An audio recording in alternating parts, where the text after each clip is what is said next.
welcome back to Storytime. Sorry about the little frogginess in my voice. Allergies continue to be fun.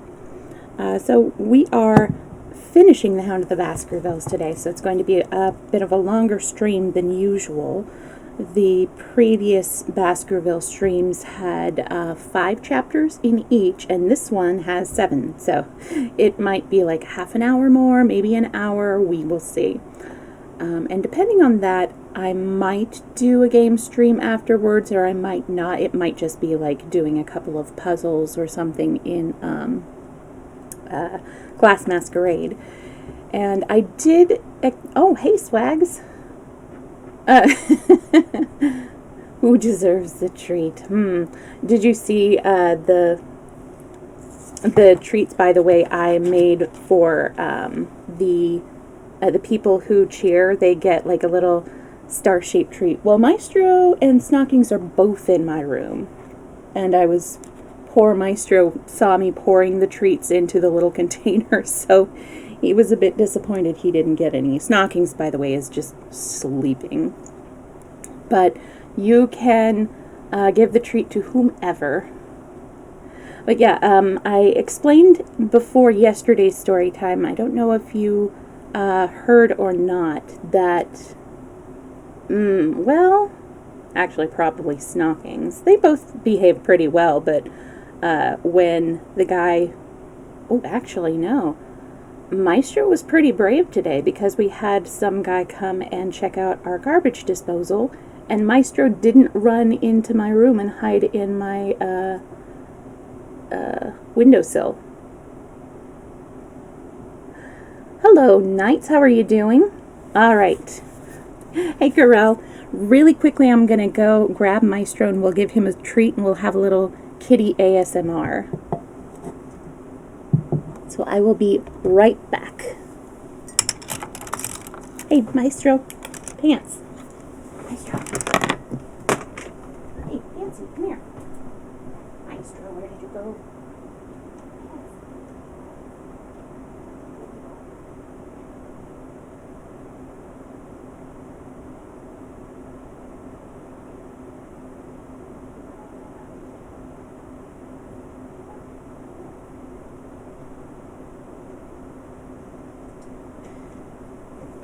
He's being silly. He thinks that I want to pick him up for some unfun reason, so we'll entice him over here.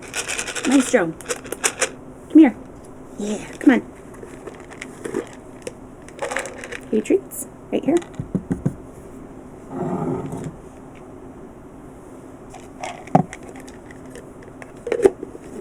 Thanks. Come on. Maestro. It's kitty food. Kitty treats. Come on.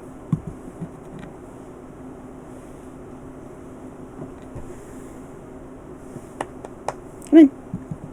Maestro. You think it's a trap, don't you? Come on.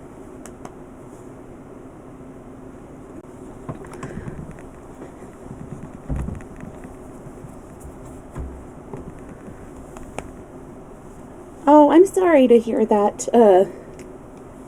We will miss you too. I was sorry that Maestro isn't cooperating. Come on, Maestro, come on. Come here. In my lap. Come on. Snockings, I'm sorry, it's not for you, it's for Maestro. You'll get next one, okay? Pants, come on. Come here. You silly.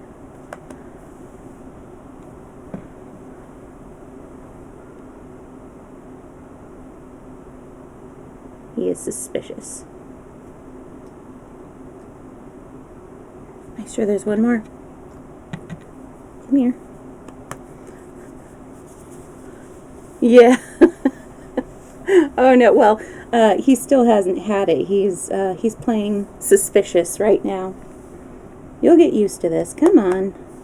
Silly. Well, he'll decide when he's going to take the treat. Let's see.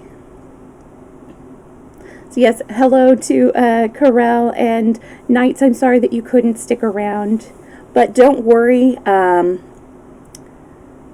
If you're still here, Knights, I do put up all of my story times on YouTube.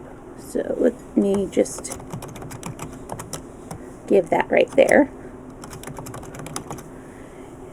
So even though you'll miss it, I will still have the picture or the stream go up. All right. Oops. Sorry.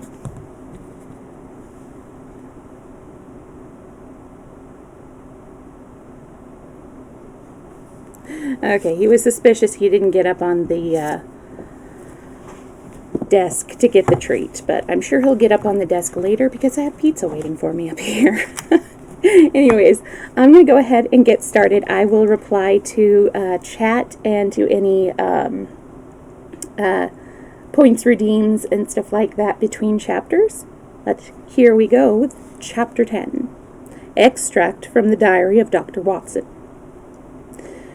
So far I have been able to quote from the reports which I have forwarded during those early days to Sherlock Holmes. Now, however, I have arrived at a point in my narrative where I am compelled to abandon this method and to trust once more to my recollections, aided by the diary which I kept at the time.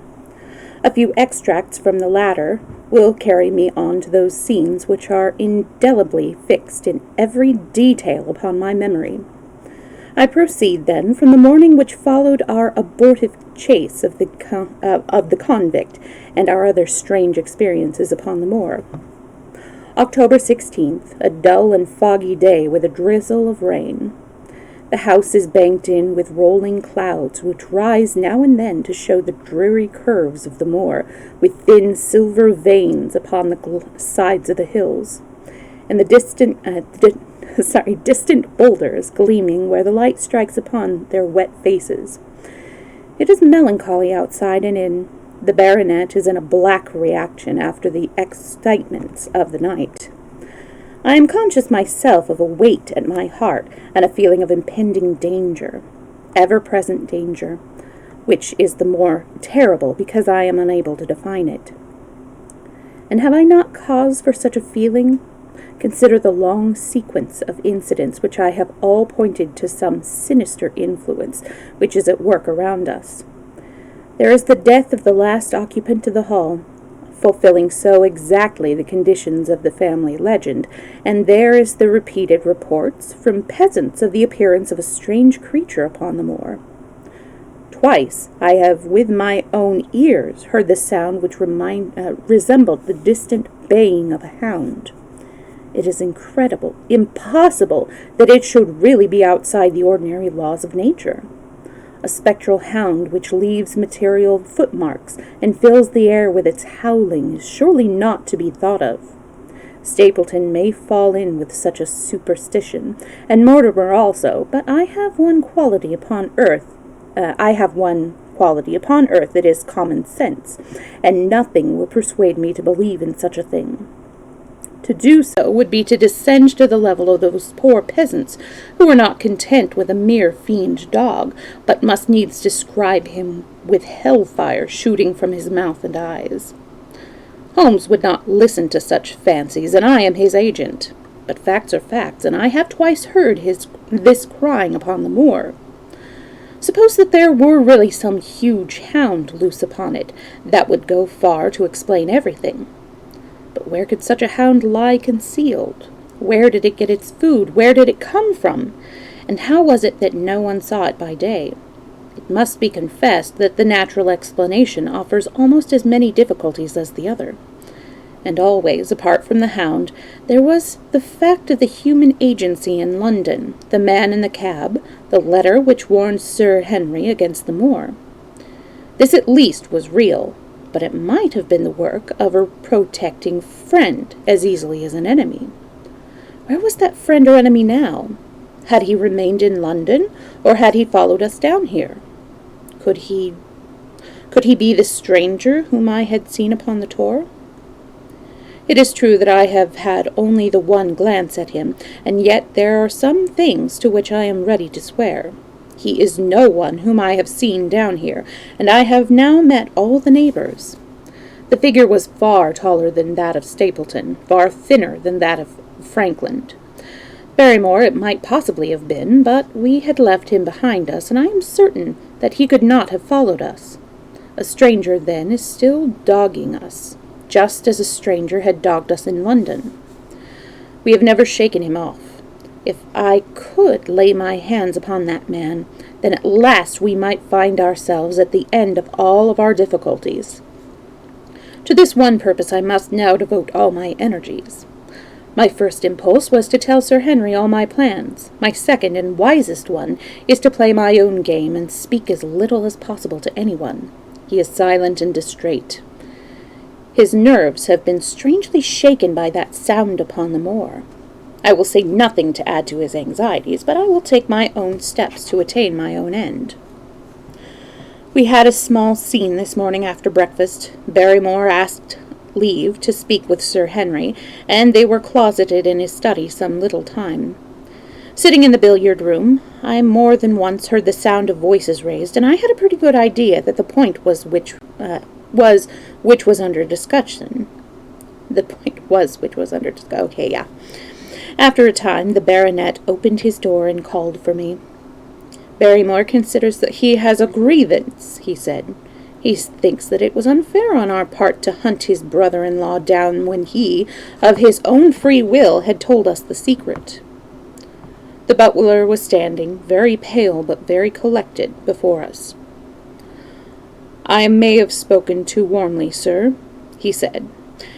"And if I have, I am sure that I beg your pardon. At the same time, I was very much surprised when I heard you two gentlemen come back this morning and learned that you had been chasing Selden.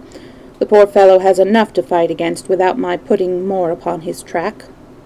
If you had told us of your own free will, it would have been a difficult thing," said the baronet. "You only told us, or rather your wife only told us, when it was forced from you, and you could not help yourself." "I didn't think you would have taken advantage of it, Sir Henry. Indeed, I didn't." "The man is a public danger. There are lonely houses scattered over the moor, and he is a fellow who would stick at nothing. You only want to get a glimpse of his face to see that. Look at Mr. Stapleton's house, for example, with no one but himself to defend it. There's no safety for anyone until he is under lock and key." "He'll break into no house, sir. I give you my solemn word on that. But he will never trouble anyone in this country again. I assure you, Sir Henry, that in a very few days the necessary arrangements will have been made, and he will be on his way to South America. For God's sake, sir, I beg you not to let the police know that he is still on the moor. They have given up the chase there, and he can lie quiet until the ship is ready for him. You can't tell on him without getting my wife and me into trouble. I beg you, sir, to say nothing to the police." "What do you say, Watson?" I shrugged my shoulders. If he were safely out of the country, it would relieve the taxpayer of a burden. "But how about the chance of his holding someone up before he goes?" "He would not do anything so mad, sir. We have provided him with all that he can want. To commit a crime would be to show where he was hiding." "That is true," said Sir Henry. "Well, Barrymore, God bless you, sir. Thank you from my heart. It would have killed my poor wife had he been taken again.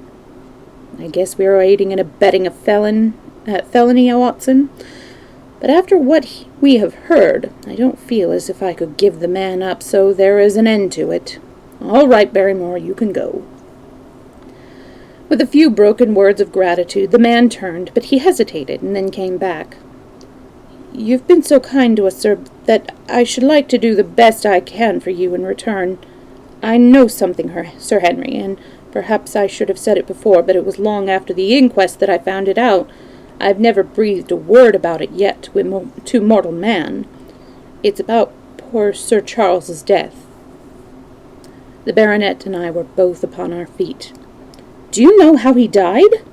"No, sir, I don't know that." "What then?" "I know why he was at the gate at that hour. It was to meet a woman."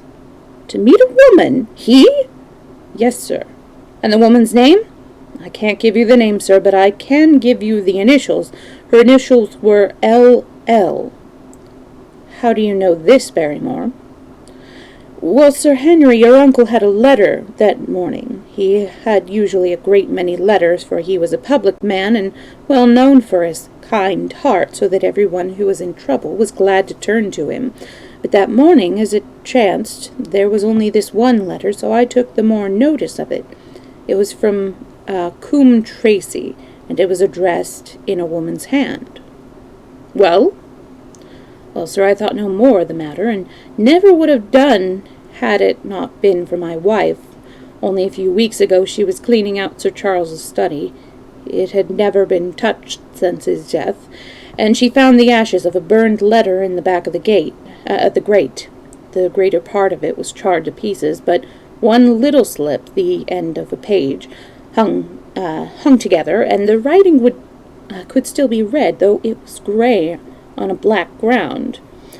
It seemed to us to be a postscript at the end of the letter, and it said, "Please, please, as you are a gentleman, burn this letter, and be at the gate by 10 o'clock. Beneath it were signed the initials L.L. Have you got that slip? No, sir, it crumbled all to bits after we moved it. Had Sir Charles received any other letters in the same writing?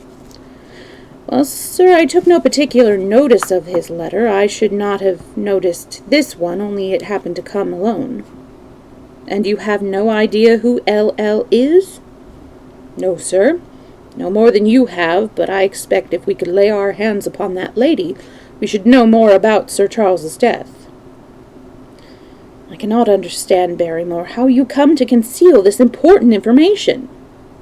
Well, sir, it was immediately after that your own trouble came to us, and then again, sir, we were both of us very fond of Sir Charles, and as well might be considering all that he has done for us. To rake this up couldn't help our poor master, and it's well to go carefully when there's a lady in the case. Even the best of us, you thought it might injure his reputation. Well, sir, I thought no good could come of it. But now you have been kind to us, and I feel as if it would be treating you unfairly not to tell you all that I know about the matter. Very good, Barrymore, you can go. When the butler had left us, Sir Henry turned to me. Well, Watson, what do you think of this new light? It seems to leave the darkness rather blacker than before. So I think. But if we could only trace L.L., it should clear up the whole business. We have gained that much. We know that there is someone who has the facts if we can only find her. What do you think we should do? Let Holmes know all about it at once. It will give him the clue for which he has been seeking. I'm much mistaken if it does not bring him down. I went at once to my room and drew up my report of the morning's conversation for Holmes.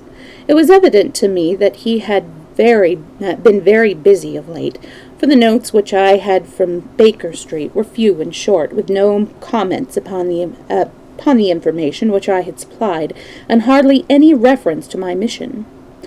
No doubt his blackmailing case is absorbing all his faculties, and yet this new factor must surely arrest his attention and renew his interest. I wish that he were here. October 17th.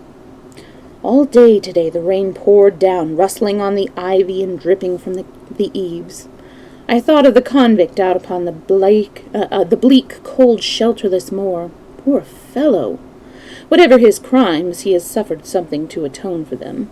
And then I thought of that other man, the face in the cab, the figure against the moon. Was he also out in that deluge, the unseen watcher, the man of darkness? In evening I put on my waterproof, and I walked far upon the sodden moor, full of dark imaginings, the rain beating upon my face, and the wind whistling about my ears. God help those who wander into the great mire now, for even the firm uplands are becoming a morass. Found the black tor upon which I had seen the solitary watcher, and from its craggy summit I looked out myself across the melancholy downs. Rain, squalls drifted across their russet face, and the heavy slate-colored clouds hung low over the landscape, trailing in grey wreaths down the sides of the fantastic hills. In the distant hollow on the left, half hidden by the mist, the two thin towers of Baskerville Hall rose above the trees.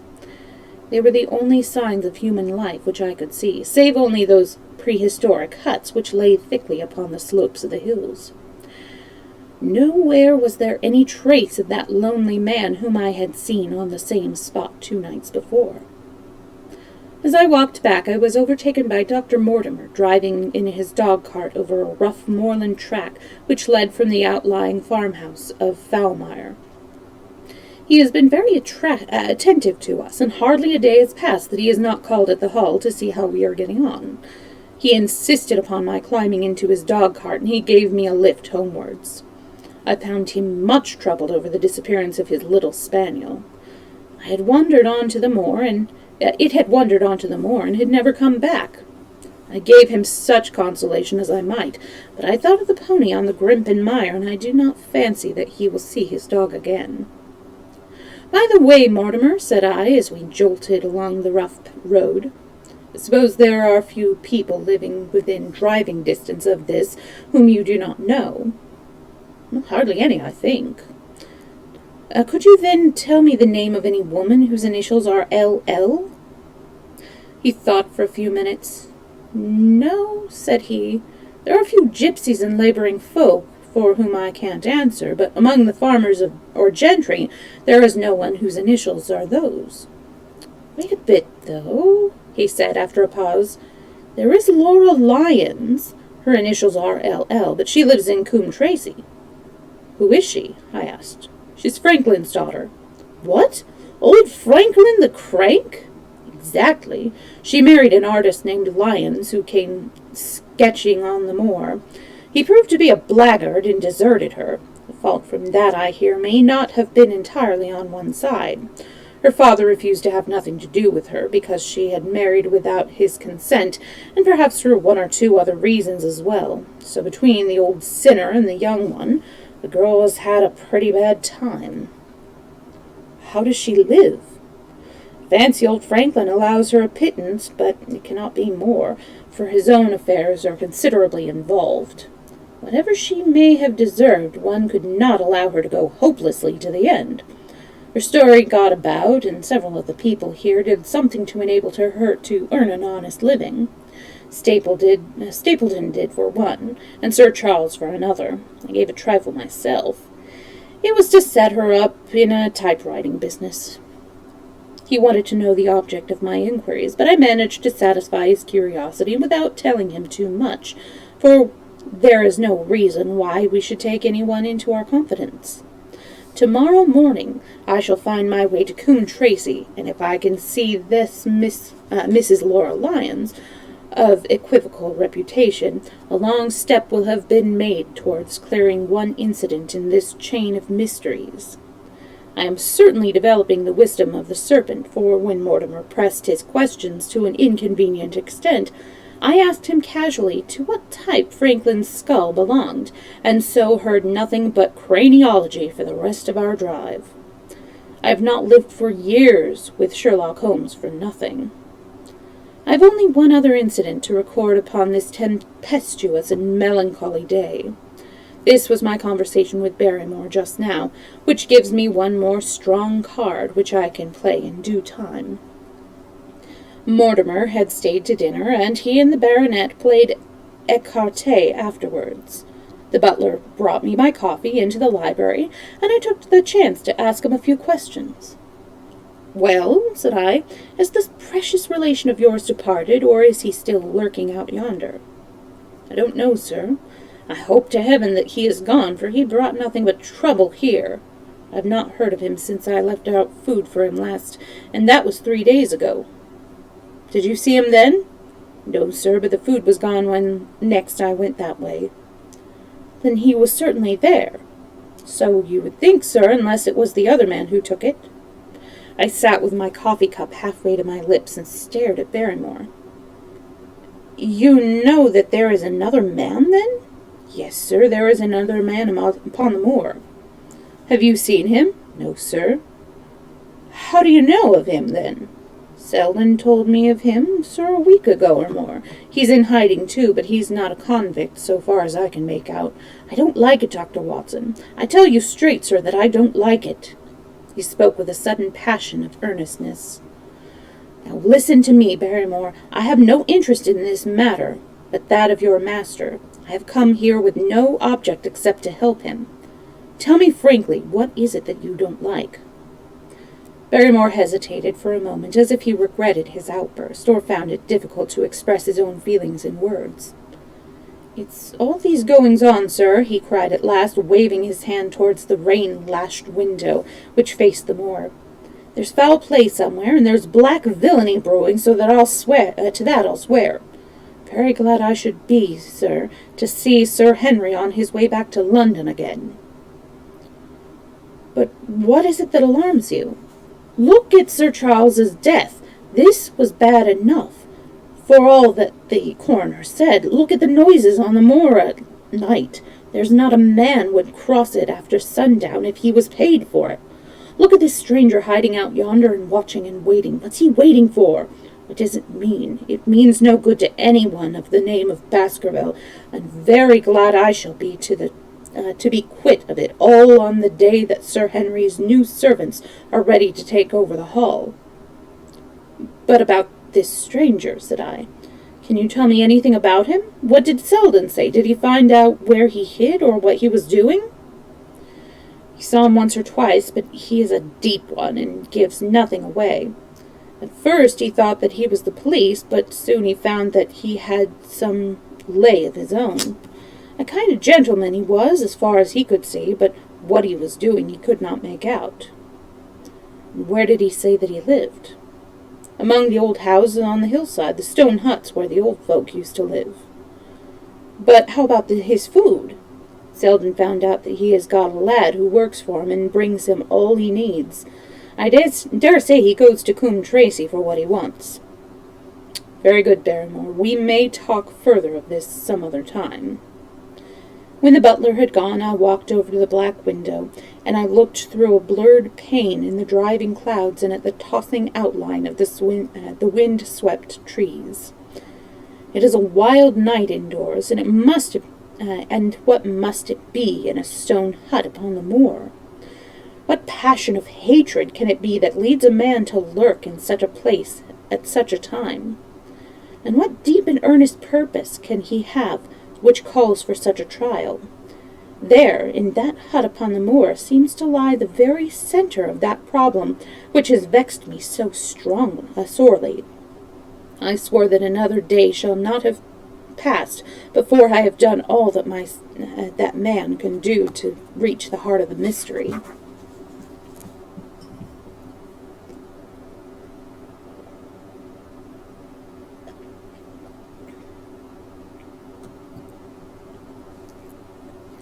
Chapter 11. The Man on the Tor. The extract from my private diary, which forms the last chapter, has brought my narrative up to the 18th of October, a time when these strange events began to move swiftly toward their terrible conclusion. The incidents of the few days are indelibly graven upon my recollection, and I can tell them without reference to the notes made at the time. I start, then, from the day which succeeded. Oh, I do, too. Did you get the link to the YouTube, by the way, Knights? I have all of my Sherlock Holmes, and actually this is the last Sherlock Holmes story time that I'll be able to do, because I think the other ones haven't been made public domain. But I've done, like, all of the short stories. I've done the 3 novels, so yeah, I've been having fun, yeah. Alright, I'm going to backtrack to the beginning of the chapter. Let's see. The extract from my private diaries, which forms the last chapter, has brought my narrative up to the 18th. Oh, thank you, I will hydrate. Tea today is Earl Grey. The incidents of the next few days are indelibly graven upon my recollection, and I can tell them without reference to the notes made at the time. I start, then, from the day that succeeded that upon which I had established 2 facts of great importance. The one that Mrs. Laura Lyons of Coombe Tracy had written to Sir Charles Baskerville and made an appointment with him at that very place. Oh, okay. Nice. And hour that he met his death. The other, that the lurking man upon the moor was to be found among the stone huts upon the hillside. With these 2 facts of my possession, I felt that either my intelligence or my courage must be deficient if I could not throw some further light upon these dark places. I had no opportunity to tell the baronet that I had learned what I had learned about Mrs. Lyons upon the evening before, for Dr. Mortimer remained with him at cards until it was very late.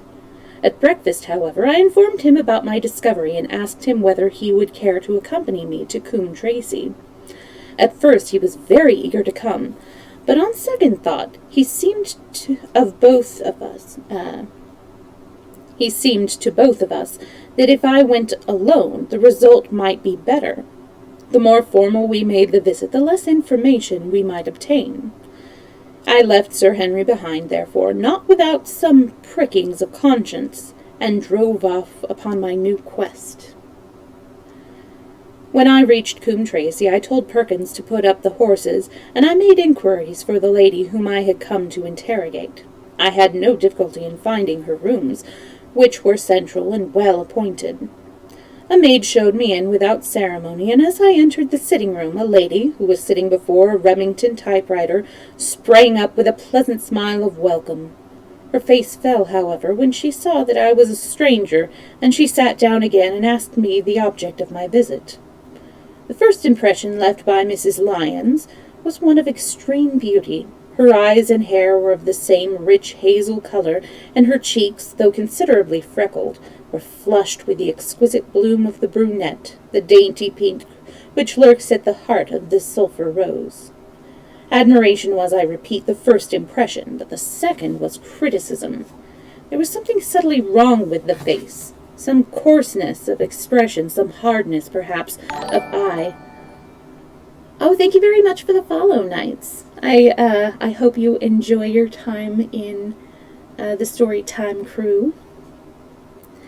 There was something subtly wrong with the face, some coarseness of expression, some hardness, perhaps, of eye, some looseness of lip, which marred its perfect beauty.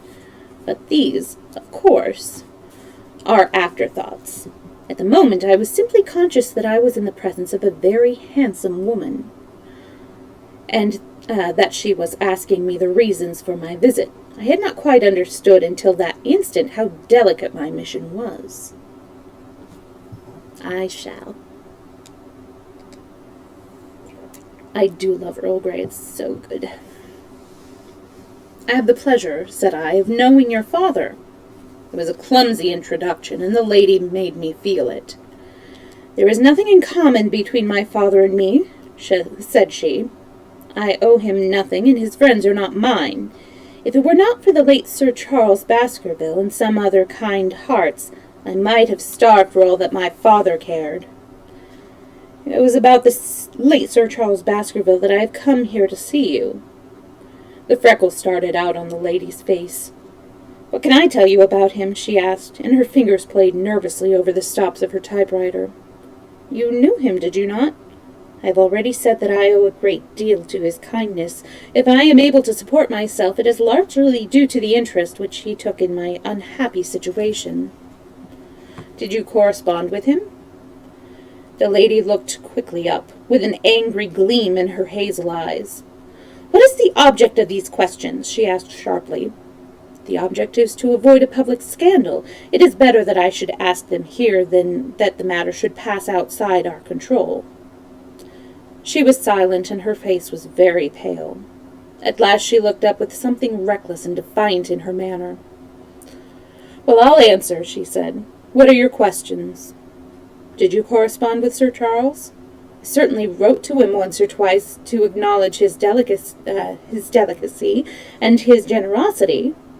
Have you the dates of those letters? No. Have you ever met him? Yes, once or twice when he came into Coombe Tracy. He was a very retiring man, and he preferred to do good, but by stealth. Oh, he preferred to do good by stealth. But if you saw him so seldom and wrote so seldom, how did he know enough about your affairs to be able to help you, as you say that he has done? She met my difficulty with the utmost readiness. There were several gentlemen who knew my sad history and united to help me. One was Mr. Stapleton, a neighbor and intimate friend of Sir Charles. He was exceedingly kind, and it was through him that Sir Charles learned about my affairs. I knew already that Sir Charles Baskerville had made Stapleton his almoner upon several occasions, so the lady's statement bore the impress of truth about it. "Do you ever write to Sir Charles asking him to meet you?" I continued. Mrs. Lyon flushed with anger again. "Really, sir, this is a very extraordinary question." "I'm sorry, madam, but I must repeat it." "Then I answer, certainly not." "Not on the very day of Sir Charles's death?" The flush had faded in an instant, and a deathly face was before me. Her dry lips could not speak the no which I saw rather than heard. "Surely your memory deceives you," said I. "I could even quote a passage of your letter. It ran, 'Please, please, as you are a gentleman, burn this letter and be at the gate by 10 o'clock. I thought that she had fainted, but she recovered herself by a supreme effort. "Is there no such thing as a gentleman?" she gasped. "You do Sir Charles an injustice. He did burn the letter, but sometimes a letter may be legible even when burned. You acknowledge now that you wrote it?" "Yes, I did write it," she cried, pouring out her soul in a torrent of words.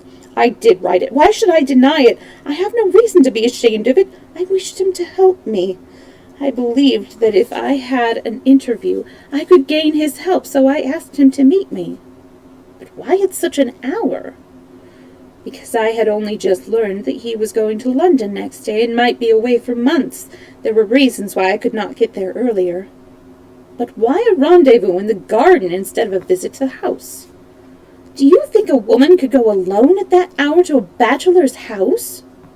"Well, what happened when you did get there?" "I never went." "Mrs. Lyons!" "No, I swear to you that on all I hold sacred, I never went. Something intervened to prevent my going." "What was that?" "That is a private matter. I cannot tell it." "You acknowledge, then, that you made an appointment with Sir Charles at the very hour and place at which he met his death, but you deny that you kept the appointment?" "That is the truth." Again and again I cross-questioned her, but I could never get past that point. "Mrs. Lyons," said I, as I rose from this long and inconclusive interview, "you are taking a very great responsibility and putting yourself in a very false position by not making an absolutely clear breast of all that you know. If I have to call in the aid of the police, you will find how seriously you are compromised. If your position is innocent, why did you in the first instance deny having written to Sir Charles upon that date?" "Because I feared that some false conclusion might be drawn from it, and that I might find myself involved in a scandal." "And why were you so pressing that Sir Charles should destroy your letter?" "If you have read the letter, you will know." "I did not say that I had read all the letter." "You quoted some of it." I quoted the postscript. "The letter had, as I said, been burned, and it was not all legible. I ask you once again, why was it that you were so pressing that Sir Charles should destroy this letter which he received on the day of his death?" "The matter is a private one. The more reason why you should avoid a public investigation." "I will tell you then. If you have heard anything of my unhappy history, you will know that I made a rash marriage and had reason to regret it." "I have heard so much." "My life has been one incessant persecution from a husband whom I abhor. The law is upon his side, and every day I am faced with the possibility that he may force me to live with him. At the time that I wrote this letter to Sir Charles, I had learned that there was a prospect of my regaining my freedom if certain expenses could be met. It meant everything to me. Peace of mind, happiness, self-respect, everything. I knew Sir Charles's generosity, and I thought that if he heard the story from my own lips, he would help me. Then how is it that you did not go? Because I received help in the interval from another source. Why, then, did you not write to Sir Charles and explain this? So I should have done had I not seen his death in the paper next morning. The woman's story hung coherently together, and all my questions were unable to shake it. I could only check it by finding if she had indeed instituted divorce proceedings against her husband at or about the time of the tragedy. It was unlikely that she would dare to say that she had not been to Baskerville Hall, if she really had been, for a trap would be necessary to take her there, and could not have returned to Coombe Tracy until the early hours of the morning. Such an excursion could not be kept secret. The probability was, therefore, that she was telling the truth, or at least a part of the truth. I came away baffled and disheartened. Once again I had reached that dead wall which seemed to be built across every path by which I tried to get to the object of my mission. And yet the more I thought of the lady's face and of her manner, the more I felt that something was being held back from me. Why should she turn so pale? Why should she fight against every admission until it was forced from her? Why should she have been so reticent at the time of the tragedy? Surely the explanation of all this could not be as innocent as she would have me believe. For the moment I could proceed no farther in that direction, but must turn back to that other clue which was to be sought for among the stone huts upon the moor. And that was the most vague direction. I realized it as I drove back and noted how hill after hill showed traces of the ancient people. Barrymore's only indication had been that the stranger lived in one of these abandoned huts, and many hundreds of them are scattered throughout the length and breadth of the moor. But I had my own experience for a guide, since it had shown me the man himself standing upon the summit of the Black Tor. That, then, should be the center of my search.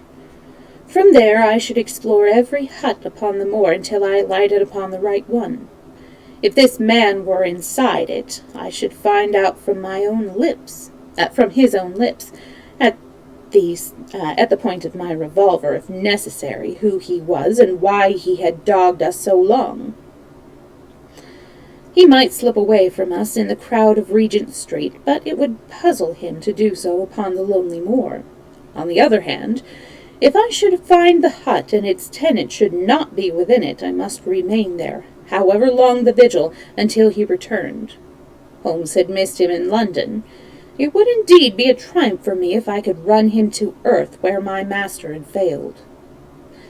Luck had been against us again and again in this inquiry, but now at last it came to my aid, and the messenger of good fortune. Oh, thank you very much for the follow, HC. I will, it's nice to meet you.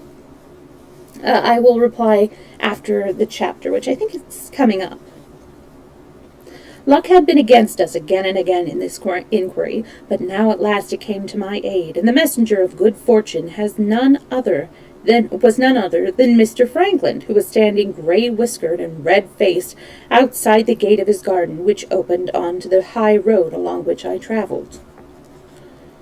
"Good day, Dr. Watson," cried he, with unwonted good humour. "You must really give your horses a rest, and come in to have a glass of wine and to congratulate me."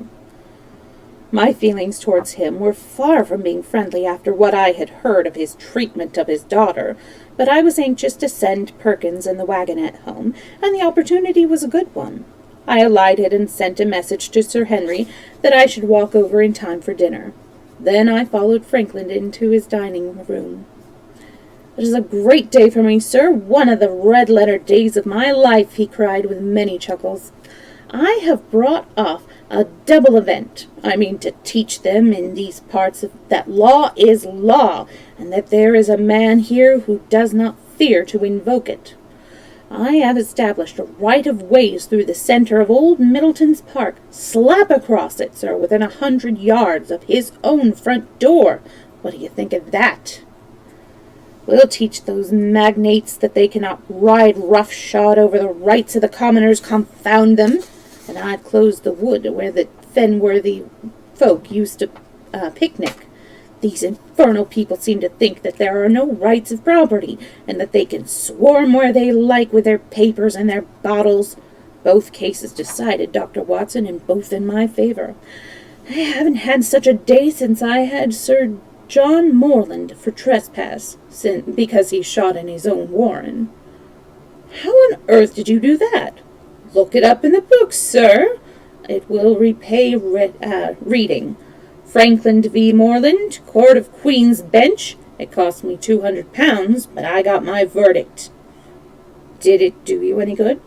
None, sir, none. I am proud to say that I had no interest in the matter. I act entirely from a sense of public duty. I have no doubt, for example, that the Fenworthy people did burn me in effigy tonight. I told the police last time they did it that they should stop these disgraceful exhibitions.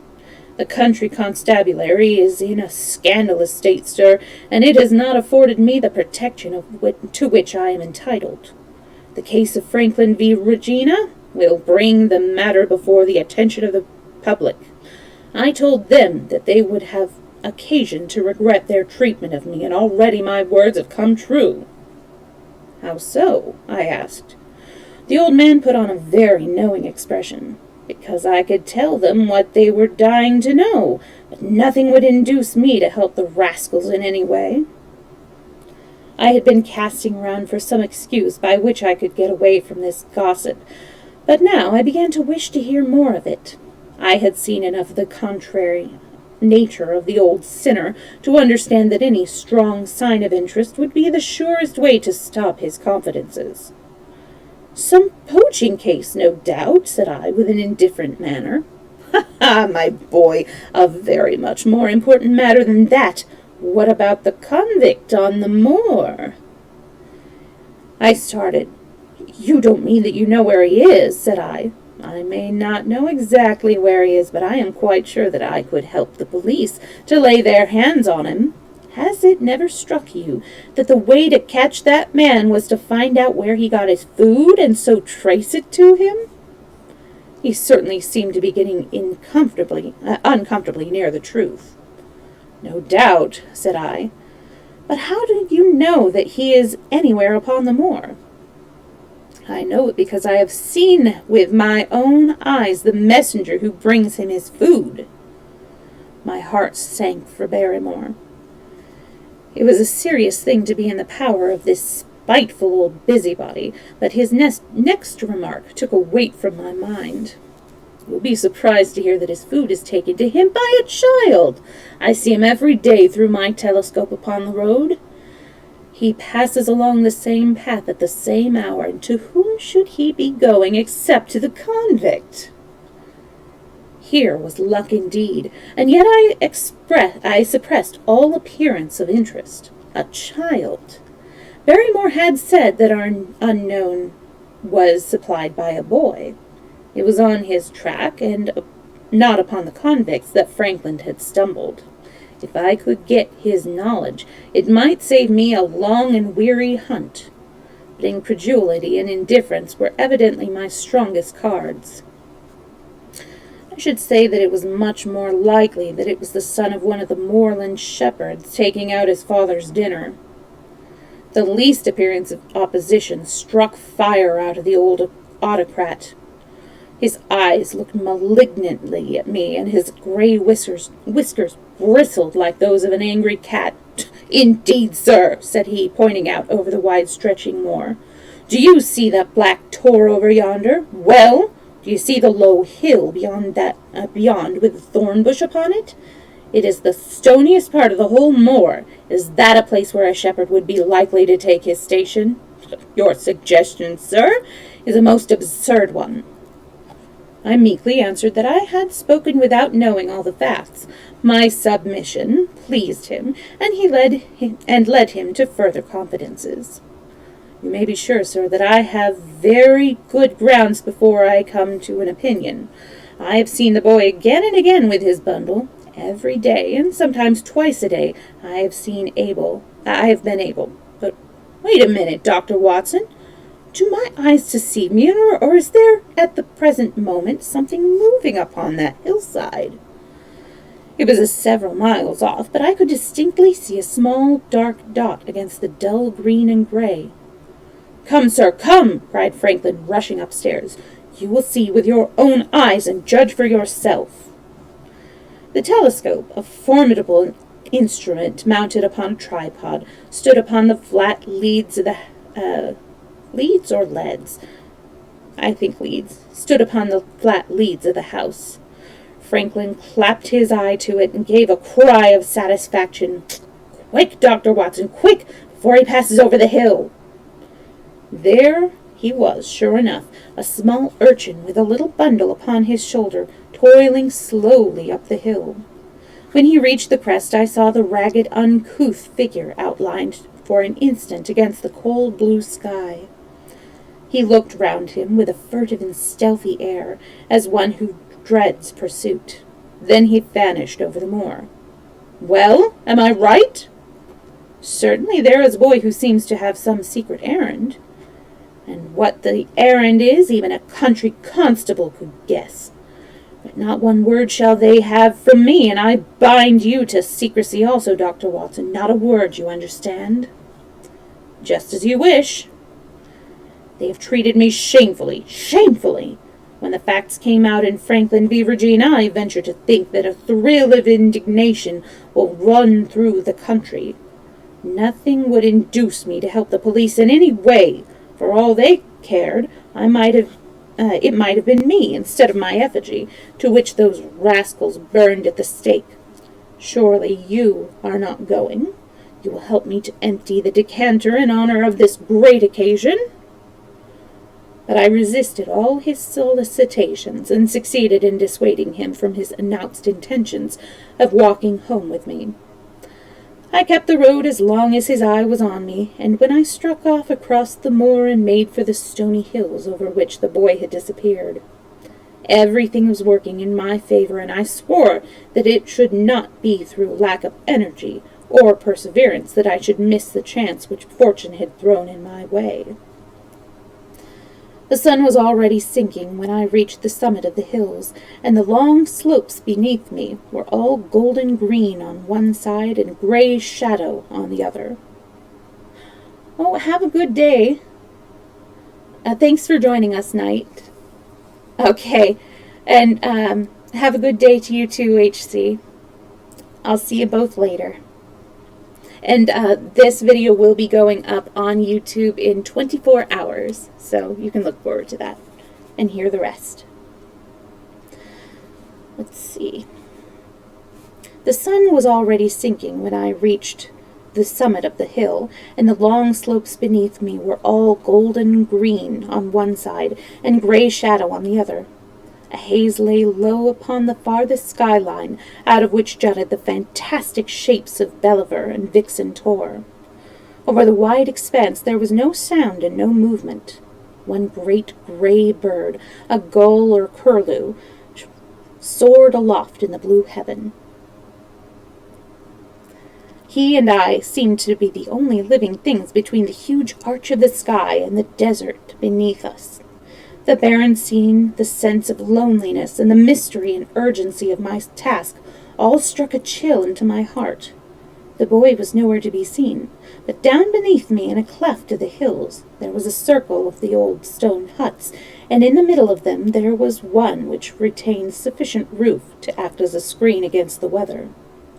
My heart leaped within me as I saw it. This must be the burrow where the stranger lurked. At last my foot was on the threshold of this hiding place. His secret was within my grasp. As I approached the hut, walking as warily as Stapleton would do with poised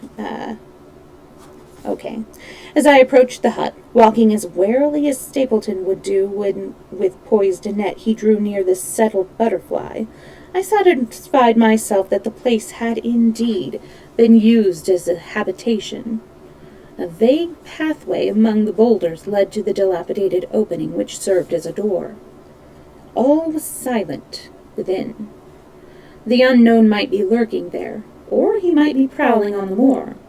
My nerves tingled with the sense of adventure. Throwing aside my cigarette, I closed my hand around the butt of my revolver, and walking swiftly up to the door, I looked in. The place was empty. But there were ample signs that I had not come upon a false scent. This was certainly where the man lived. Some blankets rolled in a waterproof lay upon that very stone slab upon which Neolithic man had once slumbered. The ashes of a fire were heaped in a rude grate. Beside it lay some cooking utensils and a bucket half full of water. A litter of empty tins showed that the place had been occupied for some time, and I saw, as my eyes became accustomed to the checkered light, a pannikin and a half-full bottle of spirits standing in the corner. In the middle of the hut, a flat stone served the purpose of a table, and upon this stood a small cloth bundle, the same, no doubt, which I had seen through the telescope upon the shoulders of the boy. It contained a loaf of bread, a tinned tongue, and 2 tins of preserved peaches. As I set it down again, after having examined it, my heart leaped to see that beneath it there lay a sheet of paper with writing upon it. I raised it, and this was what I read, roughly scrawled in pencil. "Dear Watson has gone to Coombe Tracy. Dr. Watson." For a minute I stood with the paper in my hands, thinking about the meaning of this curt message. It was I, then, and not Sir Henry, who was being dogged by this secret man. He had not followed me himself, but he had set an agent, the boy perhaps, upon my track, and this was his report. Possibly I had taken no steps since being observed and repeated. Possibly I had taken no steps since I had been upon the moor, which had not been observed and repeated. Always there was this feeling of an unseen force, a fine net drawn round us with infinite skill and delicacy, holding us so lightly that it was only in some supreme moment that one realized that one was indeed entangled in its meshes. If there was one report, there might be others, so I looked around the hut in search for them. There was no trace, however, of anything of the kind, nor could I discover any signs which might indicate the character or intentions of the man who lived in this singular place, save that he must be Spartan himself, Spartan habits, and cared little for the comforts of life. When I thought of the heavy rains and looked at the gaping roof, I understood how strong and immutable must be the purpose which had kept him in that inhospitable abode. Was he our malignant enemy, or was he by chance our guardian angel? I swore that I would not leave the hut until I knew. Outside the sun was sinking low, and the west was blazing with scarlet and gold. Its reflection was shot back in ruddy patches by the distinct pools which lay amid the great Grimpen mire. There were the 2 towers of Baskerville Hall, and there a distant blur of smoke which marked the village of Grimpen. Between the 2, behind the hill, was the house of the Stapletons. All was sweet and mellow and peaceful in the golden evening light, and yet as I looked at them, my soul shared none of the peace of nature, but quivered at the vagueness and the terror of that interview which every instant was bringing nearer. With tingling nerves, but a fixed purpose, I sat in the dark recess of the hut and waited with somber patience for the coming of this talent. And then at last I heard him. Far away came the sharp clink of a boot striking upon a stone. Then another, and yet another, coming nearer and nearer. I shrank back into the darkest corner and cocked the pistol in my pocket, determined not to discover myself until I had an opportunity of seeing something of the stranger. There was a long pause which showed that he had stopped. Then once more the footsteps approached, and a shadow fell across the opening of the hut. "It is a lovely evening, my dear Watson," said a well-known voice. "I really think that you will be more comfortable outside than in." I had a feeling that was sneaky, Mr. Holmes. So I'm just going to take a quick break to read the chat.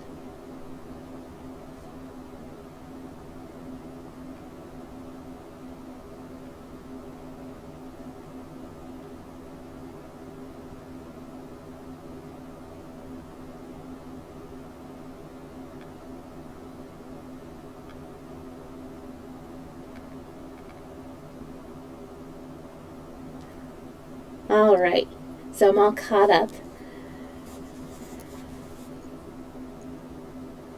Okay, so we shall return with Chapter 12, Death on the Moor. For a moment or two I sat breathless, hardly able to believe my ears. Then my senses and my voice came back to me, while a crushing weight of responsibility seemed in an instant to be lifted from my soul. That cold, incisive, ironical voice could belong to but one man in all the world. "Holmes!" I cried. "Holmes!" "Come out," said he, "and please be careful with the revolver." I stooped under the rude lintel, and there he sat upon a stone outside, his grey eyes dancing with amusement as he fell upon my astonished features. He was thin and worn, but clean and alert, his keen face bronzed by the sun and roughened by the wind. In his tweed suit and cloth cap, he looked like any other tourist upon the moor, and he had contrived, with that cat-like love of personal cleanliness which was one of his characteristics, that his chin should be as smooth and his linen as perfect as if he were in Baker Street. "I never was more glad to see anyone in my life," said I, as I wrung him by the hand. "Or more astonished, eh? Well, I must confess it. The surprise was not all on one side, I assure you. I had no idea that you had found my occasional retreat, still less that you were inside it, until I was within 20 paces of the door. My footprint, I presume? No, Watson, I fear that I could not undertake to recognize your footprints amid all the footprints of the world. If you seriously desire to deceive me, you must change your tobacconist, for when I see the stub of a cigarette marked Bradley, Oxford Street, I know that my friend Watson is in the neighborhood. You will see it there beside the path. You threw it down, no doubt, at that supreme moment when you charged into the empty hut." "Exactly." "I thought as much, and knowing your admirable tenacity, I was convinced that you were sitting in ambush, a weapon within reach, waiting for the tenant to return. So you actually thought that I was the criminal?" "I did not know who you were, but I was determined to find out." "Excellent, Watson. And how did you localize me? You saw me, perhaps, on the night of the convict hunt, when I was so imprudent as to allow the moon to rise behind me?" "Yes, I saw you then." "And have no doubt searched all the huts until you came to this one?" "No, your boy had been observed, and that gave me a guide where to look." "The old gentleman with the telescope, no doubt?" "I could not make it out when first I saw the light flashing upon the lens." He rose and peeped into the hut. "I see the Cartwright has brought up some supplies. What's this paper? So, you have been to Coombe Tracey, have you?" "Yes." "To see Mrs. Laura Lyons?" "Exactly." "Well done. Our researchers have evidently been running on parallel lines, and when we unite our results, I expect we shall have a fairly full knowledge of the case." "Well, I am glad from my heart that you are here, for indeed the responsibility and the mystery were both becoming too much for my nerves. But how in the name of wonder did you come here, and what have you been doing? I thought that you were in Baker Street working out that case of blackmailing." "That was what I wished you to think." "Then you use me, and yet do not trust me," I cried with some bitterness. "I think that I have deserved better at your hands, Holmes." "My dear fellow, you have been invaluable to me in this as in any other cases, and I beg that you will forgive me if I have seemed to play a trick upon you. In truth, it was partly for your own sake that I did it, and it was my appreciation of the danger. Oh, sorry about that. And it was my appreciation of the danger which you ran, which led me to come down and examine the matter for myself. Had I been with Sir Henry and you, it is evident that my point of view would have been the same as yours, and my presence would have warned our very formidable opponent to be on their guard. As it is, I have been able to get about as I could not possibly have done had I been living at the Hall, and I remain an unknown factor in the business, ready to throw in all my weight at that critical moment. But why keep me in the dark? For you to know could not have helped us, and might possibly have led to my discovery. You would have wished to tell me something, or in your kindness you would have brought me out some comfort or other, and so an unnecessary risk would have been run. I brought Cartwright down with me, you remember the little chap at the express office, and he has seen after my simple wants. A loaf of bread and a clean collar. What more does one want? He has given me an extra pair of eyes upon a very active pair of feet, and both have been invaluable. And my reports have all been wasted. My voice trembled as I recalled the pains and the pride with which I had composed them. Holmes took a bundle of papers from his pocket. Here are your reports, my dear fellow, and very well thumbed, I assure you. I made excellent arrangements, and they are only delayed 1 day until upon their way. I must compliment you exceedingly upon the zeal and the intelligence which you have shown over this extraordinarily difficult case. I was still rather raw over the deception which had been practiced upon me, but the warmth of Holmes's praise drove my anger from my mind. I felt also in my heart that he was right in what he had said, and that it was really best for our purpose that I should not have known that he was upon the moor. "That's better," said he, seeing the shadow rise from my face. "And now tell me the result of your visit to Mrs. Laura Lyons. It was not difficult for me to guess that it was to see her that you had gone, for I am already aware that she is the one person in Coombe Tracy who might be of service to us in the matter. In fact, if you had not gone today, it is exceedingly probable that I should have gone tomorrow." The sun had set, and dusk was settling over the moor. The air had turned chill, and we withdrew into the hut for warmth. There, sitting together in the twilight, I told Holmes of my conversation with the lady. So interested was he that I had to repeat some of it twice before he was satisfied. "This is most important," said he, when I had concluded. "It fills up a gap which I had been unable to bridge. It is in this most complex affair. You are aware, perhaps, that a close intimacy exists between the lady and the man Stapleton." "I did not know of a close intimacy." "There can be no doubt upon the matter. They meet, they write, there is a complete understanding between them. Now, this puts a very powerful weapon into our hands. If I could only use it to detach his wife? I am giving you some information now in return for all that you have given me. The lady who has passed here as Miss Stapleton is in reality his wife." "Good heavens, Holmes! Are you sure of what you say? How could he have permitted Sir Henry to fall in love with her?" "Sir Henry's falling in love could do no harm to anyone except Sir Henry. He took particular care that Sir Henry did not make love to her, as you have yourself observed. I repeat that the lady is his wife and not his sister." "But why this elaborate deception?" "Because he foresaw that she would be very much useful to him in the character of a free woman." All my unspoken instincts, my vague suspicions, suddenly took shape and centered upon the naturalist. In that impassive, colorless man, with his straw hat and his butterfly net, I seemed to see something terrible, a creature of infinite patience and craft, with a smiling face and a murderous heart. "If he is, then who is our enemy? If he is, then who is our enemy? It is he who dogged us in London? So I read the riddle, and the warning must have come from her. Exactly.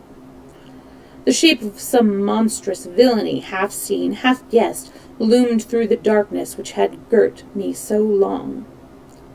But are you sure of this, Holmes? You do know that the woman is his wife. How do you know? Because he so far forgot himself as to tell you a true piece of autobiography upon the occasion when he first met you, and I dare say he has many a time regretted it since. He was once a schoolmaster in the north of England. Now, there is no one more easy to trace than a schoolmaster. There are scholastic agencies by which one may identify any man who has been in the profession. A little investigation showed me that a school had come to grief under atrocious circumstances, and that the man who had owned it, the name was different, had disappeared with his wife. The descriptions agreed. When I learned that the missing man was devoted to entomology, the identification was complete. The darkness was rising, but much was still hidden by the shadows. If this woman is in truth his wife, where does Mrs. Laura Lyons come in? I asked. That is one of the points upon which your own researches have shed a light. Your interview with the lady has cleared the situation very much. I did not know about a projected divorce between herself and her husband. In that case, regarding Stapleton as an unmarried man, she counted no doubt upon becoming his wife. And when she is undeceived? Why, then, we may find the lady of service. It must be our first duty to see her, both of us, tomorrow. Don't you think, Watson, that you are away from your charge rather long? Your place should be at Baskerville Hall. The last red streaks had faded away in the west, and night had settled upon the moor. A few faint stars were gleaming in a violet sky. One last question, Holmes, I said as I rose. Surely there is no need of secrecy between you and me. What is the meaning of it all? What is he after? Holmes' voice sank as he answered.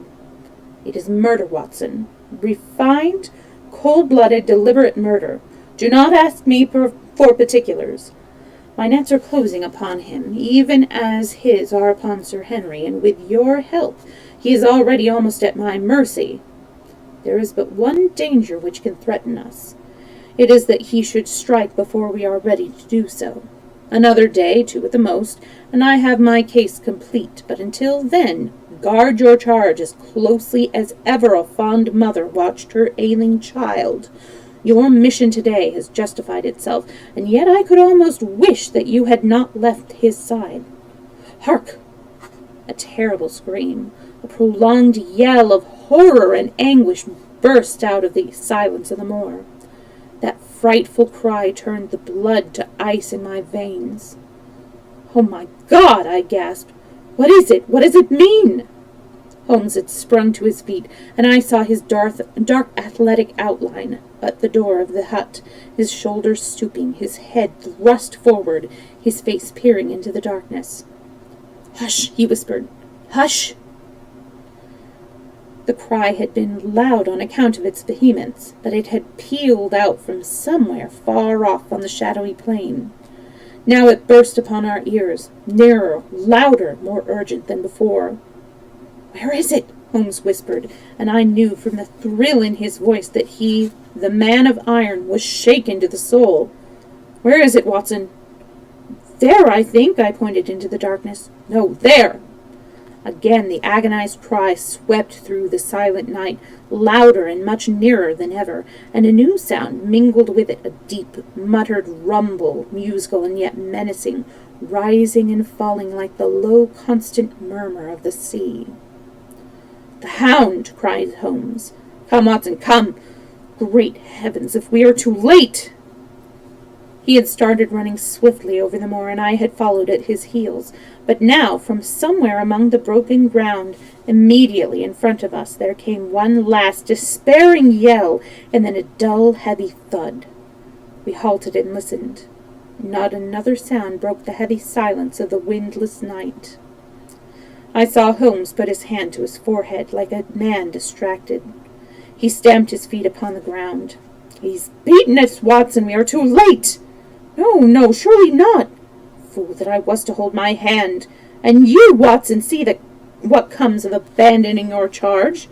But by heavens, if the worst has happened, we'll avenge him."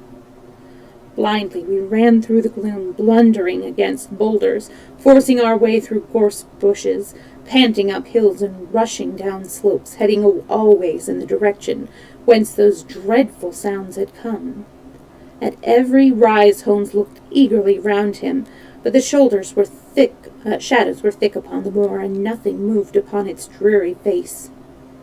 "Can you see anything?" "Nothing." "But hark, what is that?" A low moan had fallen upon our ears.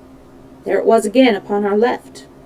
On that side a ridge of rocks ended in a sheer cliff which overlooked a stone-strewn slope. On its jagged face was spread-eagled some dark, irregular object. As we ran toward it, the vague outline hardened into a definite shape. It was a prostrate man, face downwards upon the ground, the head doubled under him in a horrible angle, the shoulders rounded and the body hunched together, as if in the act of throwing a somersault. So grotesque was the attitude that I could not for the instant realize that moan had been the passing of his soul. Not a whisper, not a rustle rose now from the dark figure over which we stood. Holmes laid his hand upon him and held it up again with an exclamation of horror. The gleam of the match which he struck shone upon his clotted fingers and upon the ghastly pool which widened slowly from the crushed skull of the victim. And it shone upon something else which turned our hearts sick and faint within us. The body of Sir Henry Baskerville. There was no chance of either of us forgetting that peculiar ruddy tweed suit, the very one which he had worn on the first morning that we had seen him at Baker Street. We caught the one clear glimpse of it, and then the match flickered and went out, even as the hope had gone out of our souls.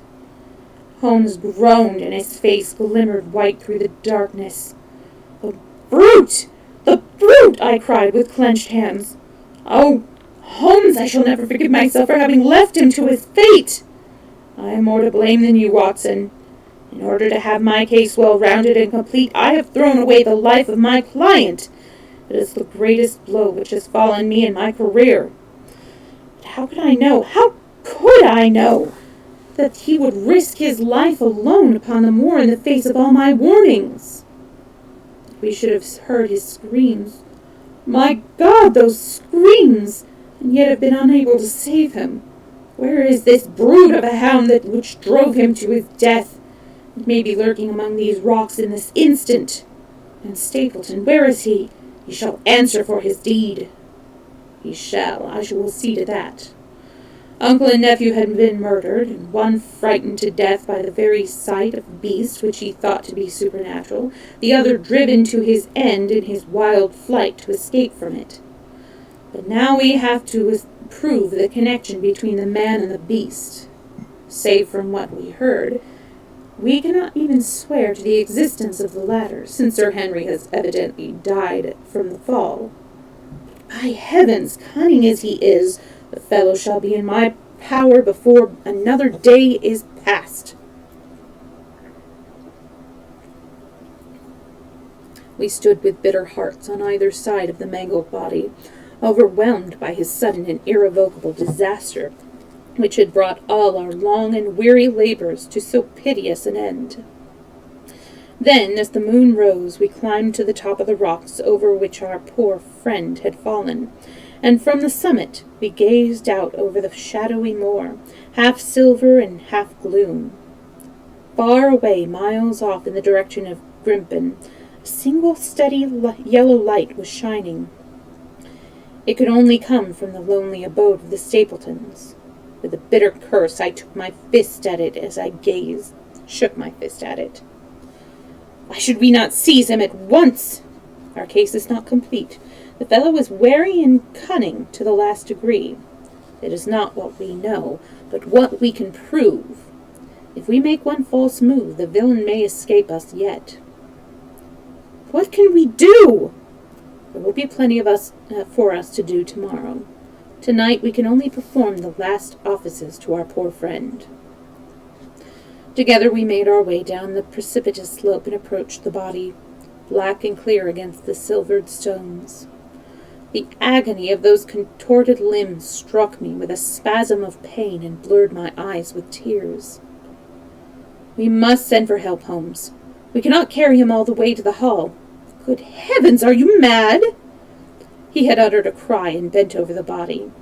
Now he was dancing and laughing and wringing his hands. Could this be my stern, self-contained friend? These were hidden fires indeed. A beard! A beard! The man has a beard! A beard! It is not the baronet. It is... Why, it is my neighbor, the convict!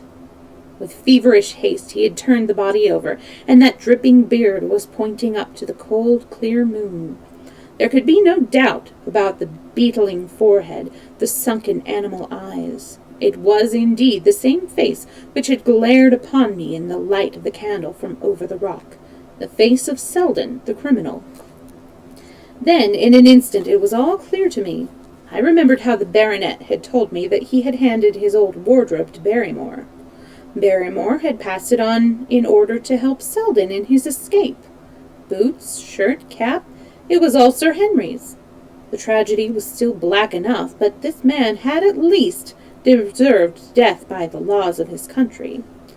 I told Holmes how the matter stood, my heart bubbling over with thankfulness and joy.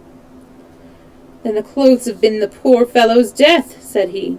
It is clear enough that the hound has been laid on from some article of Sir Henry's. The boot which was abstracted in the hotel, in all probability, and so ran this man down. There is one very singular thing, however. How came Selden in the darkness to know that the hound was on his trail? He heard it. To hear a hound upon the moor would not work a hard man like this convict into such a paroxysm of terror that he would risk recapture by screaming wildly for help. By his cries he must have run a very long way after he knew the animal was on his track. How did he know? A greater mystery to me is why this hound, presuming that all of our conjectures are correct, I presume nothing. Well then, why this hound should be loose tonight? I suppose that it does not always run loose upon the moor. Stapleton would not let it go unless he had reason to think that Sir Henry would be there. My difficulty is the more formidable of the two, for I think that we shall very shortly get an explanation of yours, while mine may remain forever a mystery. The question now is, what shall we do with this poor wretch's body? We cannot leave it here to the foxes and the ravens. I suggest that we put it in one of the huts until we can communicate with the police. Exactly. I have no doubt that you and I could carry it so far. Hello, Watson, what's this? It's the man himself, by all that's wonderful and audacious. Not a word to show your suspicions, not a word, or my plans crumble to the ground.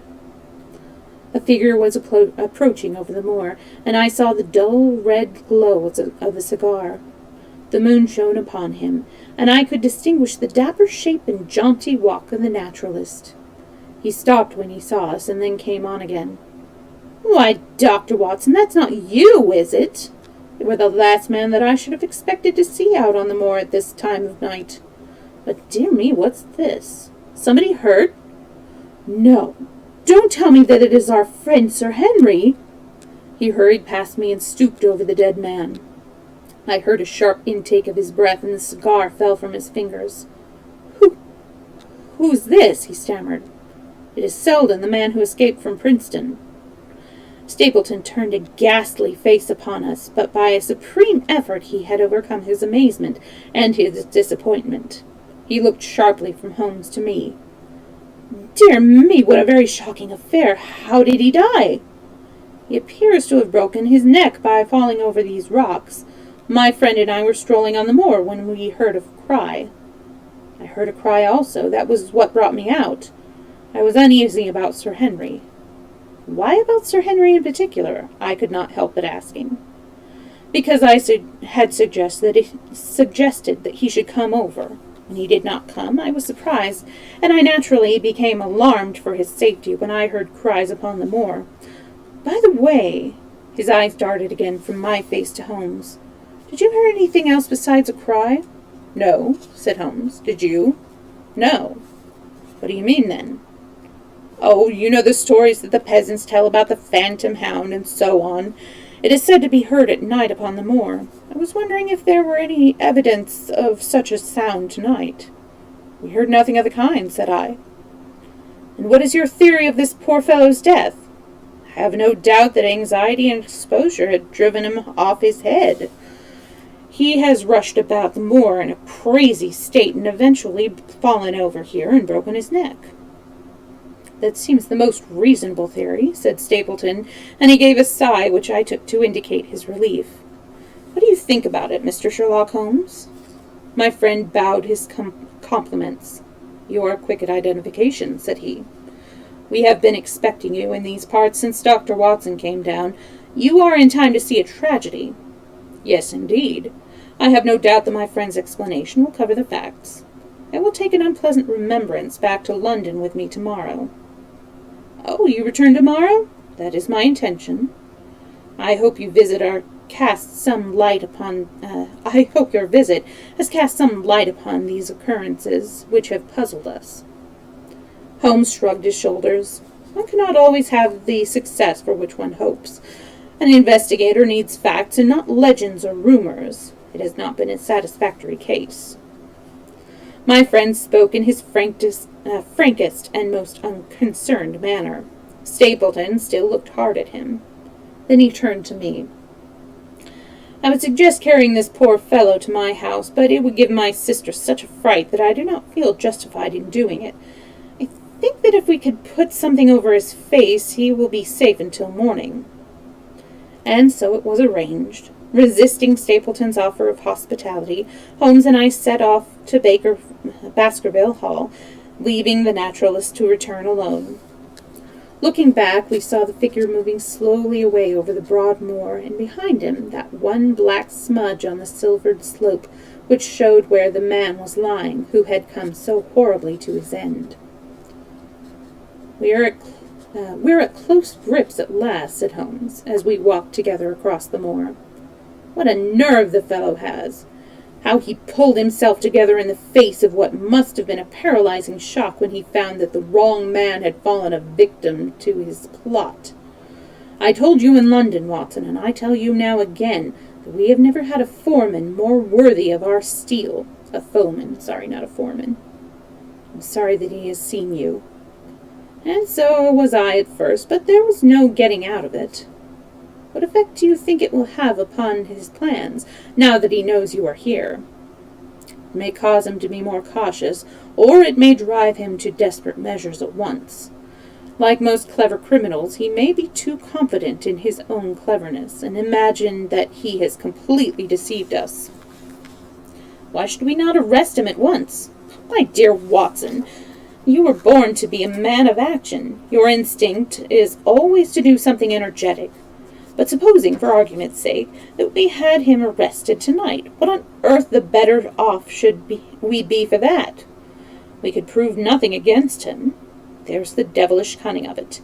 If he were acting through a human agent, we could get some evidence, but if we were to drag this great dog to the light of day, it would not help us in putting a rope round the neck of its master. Surely we have a case. Not a shadow of one, only surmise and conjecture. We should be laughed out of court if we came with such a story and such evidence. There is Sir Charles's death, found dead without a mark upon him, and you and I know that he died of sheer fright, and we know, also, what frightened him. But how are we to get 12 stolid jurymen to know it? What signs are there of a hound? Where are the marks of its fangs? Of course, we know that a hound does not bite a dead body, and that Sir Charles was found before even the brute overtook him. But we have to prove all this, and we are not in a position to do it. Well, then tonight? We're not much better off tonight. Again, there was no direct connection between the hound and the man's death. We never saw the hound. We heard it, but we could not prove that it was running upon the man's trail. There was a complete absence of motive. No, my dear fellow, we must reconcile ourselves to the fact that we have no case at present, and that it is worth our while to run any risk in order to establish one. And how do you propose to do so? I have great hopes that Mrs. Laura Lyons may do for us when the position of affairs is made clear to us. And I have my own plans as well. Sufficient for tomorrow is the evil thereof, but I hope, therefore, the day is past to have the upper hand at last. I could draw nothing further from him, and he walked, lost in thought, as far as the Baskerville gates. Are you coming up? Yes, I see no reason for further concealment, but one last word, Watson. Say nothing of the hound to Sir Henry. Let him think that Selden's death was as Stapleton would have us believe. We will have a better nerve for the ordeal. Oh, he will have a better nerve for the ordeal, which we will have to undergo tomorrow, when he is engaged, if I remember your report right, to dine with these people. And so am I. Then you must excuse yourself, and he must go alone. That will be easily arranged. And now, if we are too late for dinner, I think that we are both ready for our suppers.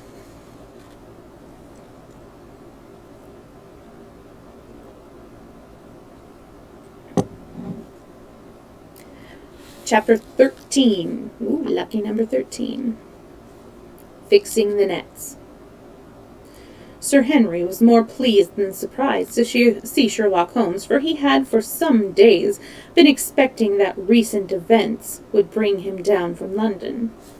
He did raise his eyebrows, however, when he found out that my friend had neither any luggage nor any explanation for his absence.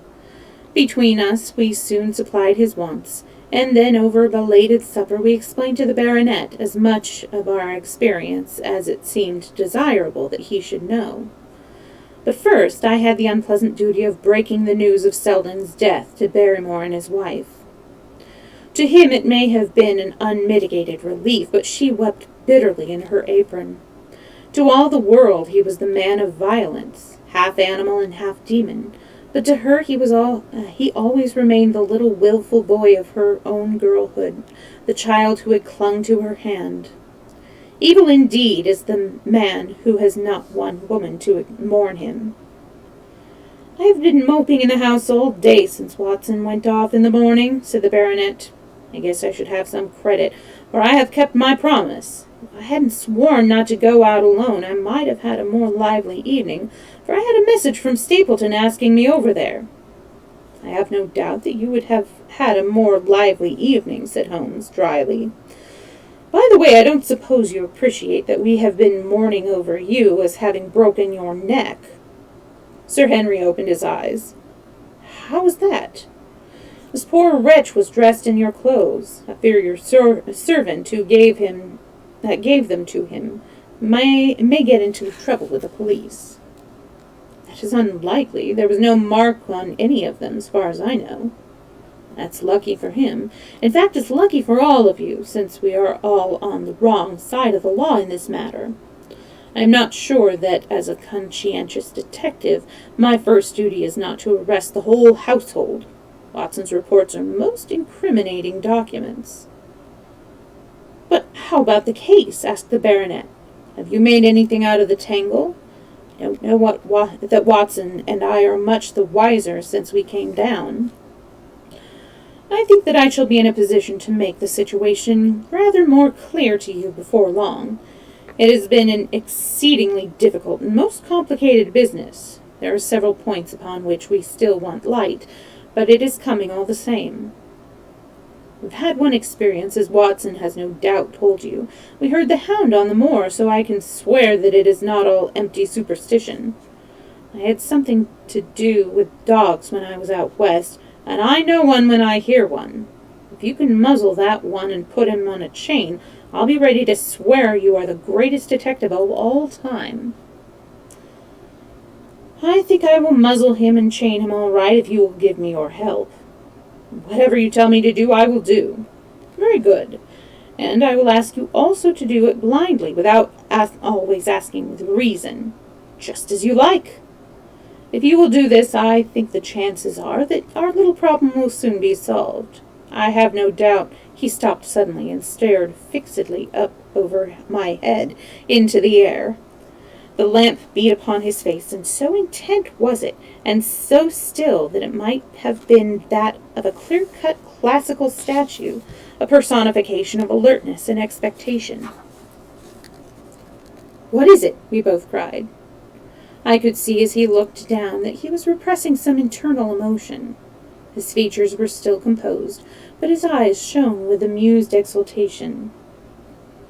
"Excuse me the admiration of a connoisseur," said he, as he waved his hand toward the line of portraits which covered the opposite wall. "Watson won't allow that I know anything of art, but that is mere jealousy, because our views upon the subject differ. Now, these are really a very fine series of portraits." "Well, I'm glad to hear you say so," said Sir Henry, glancing with some surprise at my friend. "I don't pretend to know much about these things, and I'd be a better judge of a horse or a steer than of a picture. I don't know what you found that you found time for such things." "I know it is good when I see it, and I see it now. That's a Kneller, I'll swear. That lady in the blue silk over yonder, and the stout gentleman with a wig ought to be a Reynolds. They are all family portraits, I presume?" "Every one." "Do you know the names?" "Barrymore has been coaching me in them, and I think I can say my lessons fairly well." "Who's the gentleman with a telescope?" "That is Rear Admiral Baskerville, who served under Rodney in the West Indies.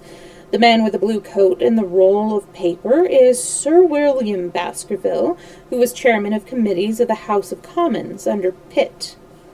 "And this cavalier opposite to me, the one with the black velvet and the lace?" "Ah, you have a right to know about him. That is the cause of all the mischief, the wicked Hugo who started the Hound of the Baskervilles. We're not likely to forget him." I gazed with interest and some surprise upon the portrait. "Dear me," said Holmes, "he seems a quiet, meek-mannered man enough, but I dare say that there was a lurking devil in his eyes. I had pictured him as a more robust and ruffianly person." "There's no doubt about the authenticity, for the name and the date, 1647, are on the back of the canvas." Holmes said little more, but the picture of the old roisterer seemed to have a fascination for him, and his eyes were continually fixed upon it during supper. It was not until later, when Sir Henry had gone to his room, that I was able to follow the trend of his thoughts. He led me back into the banqueting hall, his bedroom candle in his hand, and he held it up against the time-stained portrait on the wall. "Do you see anything here?" I looked at the broad-plumed hat, the curling love-locks, the white lace collars, and the straight, severe face which was framed between them. It was not a brutal countenance, but it was prim, hard, and stern, with a firm-set, thin-lipped mouth and a coldly intolerant eye. "Is it like anyone you know?" There was something of Sir Henry about the jaw. "Just a suggestion, perhaps, but wait an instant." He stood upon a chair, and holding up the light in his left hand, he curved his right arm over the broad hat and round the long ringlets. "Good heavens!" I cried in amazement. The face of Stapleton had sprung out of the canvas. You see it now. My eyes have been trained to examine faces and not their trimmings. It is the first quality of a criminal investigator that he should see through a disguise. But this is marvelous. It might be his portrait. Yes, it is an interesting instance for a throwback which appears to be both physical and spiritual. A study of family portraits is enough to convert a man to the doctrine of reincarnation. The fellow is a Baskerville, that is evident. With designs upon the succession. Exactly. This chance of the picture has supplied us with one of our most obvious missing links. We have him, Watson. We have him. And I dare swear that before tomorrow night he will be fluttering in our net, as helpless as one of his own butterflies. A pin, a cork, and a card, and we add him to the Baker Street collection. He burst into one of his rare fits of laughter as he turned away from the picture. I have not heard him laugh often, and it has always boded ill to somebody. I was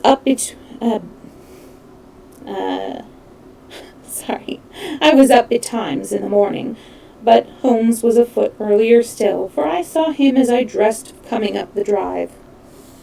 Yes, we should have a full day today, he remarked, and he rubbed his hands with the joy of action. The nets are all in place, and the drag is about to begin. We'll know before the day is out whether we have caught our big lean-jawed pike, or whether he has got through the meshes. Have you been on the moor already? I have sent a report from Grimpen to Princeton as to the death of Selden. I think I can promise that none of you will be troubled in the matter. And I have also communicated with my friend faithful Cartwright, who would certainly have pined away at the door of my hut as a dog does at his master's grave, if I have not set his mind at rest about my safety. What is the next move? To see Sir Henry. Ah, here he is. Good morning, Holmes, said the baronet. You look like a general who is planning a battle with his chief of the staff.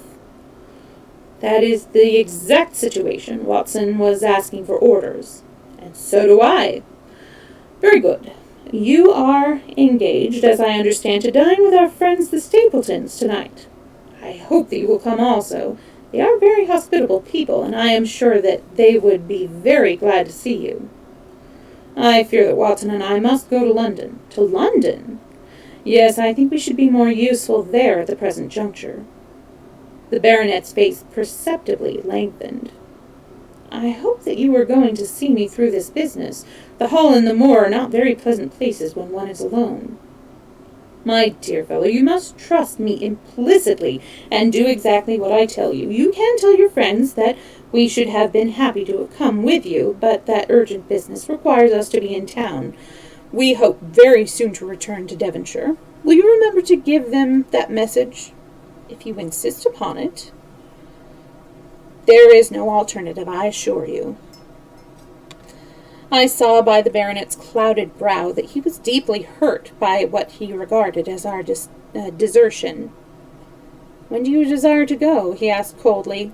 Immediately after breakfast. We will drive into Coombe Tracy, but Watson will leave his things as a pledge that he will come back to you. Watson, you will send a note to Stapleton to tell him that you regret that you cannot come. I have a good mind to go to London with you, said the baronet. Why should I stay here alone? Because it is your post of duty. Because you gave me your word that you would do as you were told, and I tell you to stay. All right, then I'll stay. One more direction. I wish you to drive to Merripit House. Send back your trap, however, and let them know that you intend to walk home.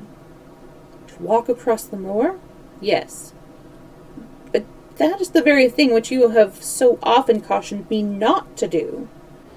This time you may do it with safety. If I had not every confidence in your nerve and courage, I would not suggest it, but it is essential that you should do it. Then I will do it.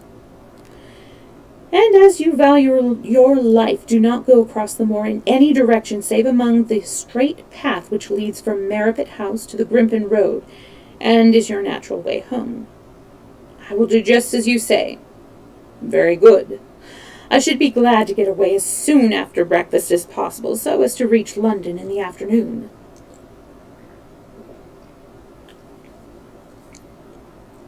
I was much astounded by this program, though I remembered that Holmes had said to Stapleton on the night before that his visit would terminate next day. It had not crossed my mind, however, that he would wish me to go with him, nor could I understand how we could both be absent at a moment which he himself declared to be critical. There was nothing for it, however, but implicit obedience, so we bade good-bye to our rueful friend, and a couple of hours afterwards we were at the station of Coombe Tracy, and had dispatched the trap upon its return journey. A small boy was waiting upon the platform. "Any orders, sir?" "You will take this train to town, Cartwright. The moment you arrive you will send a wire to Sir Henry Baskerville in my name to say that if he finds the pocket-book which I have dropped, he is to send it by registered post to Baker Street." "Yes, sir." "And ask at the station office if there is a message for me." The boy returned with a telegram, which Holmes handed to me. It ran, "We are received. Coming down with unsigned warrant. Arrive for 5:40. Lestrade." That is an answer to mine of this morning. He is the best of the professionals, I think, and we may need his assistance. Now, Watson, I think that we cannot employ our time better than by calling upon your acquaintance, Mrs. Laura Lyons. His plan of campaign was beginning to be evident. He would use the baronet in order to convince the Stapletons that we were really gone, while we should actually return in the instant when we were likely to be needed. That telegram from London, if mentioned by Sir Henry to the Stapletons, must remove the last suspicions from their minds. Already I seem to see our nets closing closer round that lean-jawed Pike. Mrs. Laura Lyons was in her office, and Sherlock Holmes opened his interview with a frankness and directness which considerably amazed her. "I am investigating the circumstances which attended the death of late Sir Charles Baskerville," said he.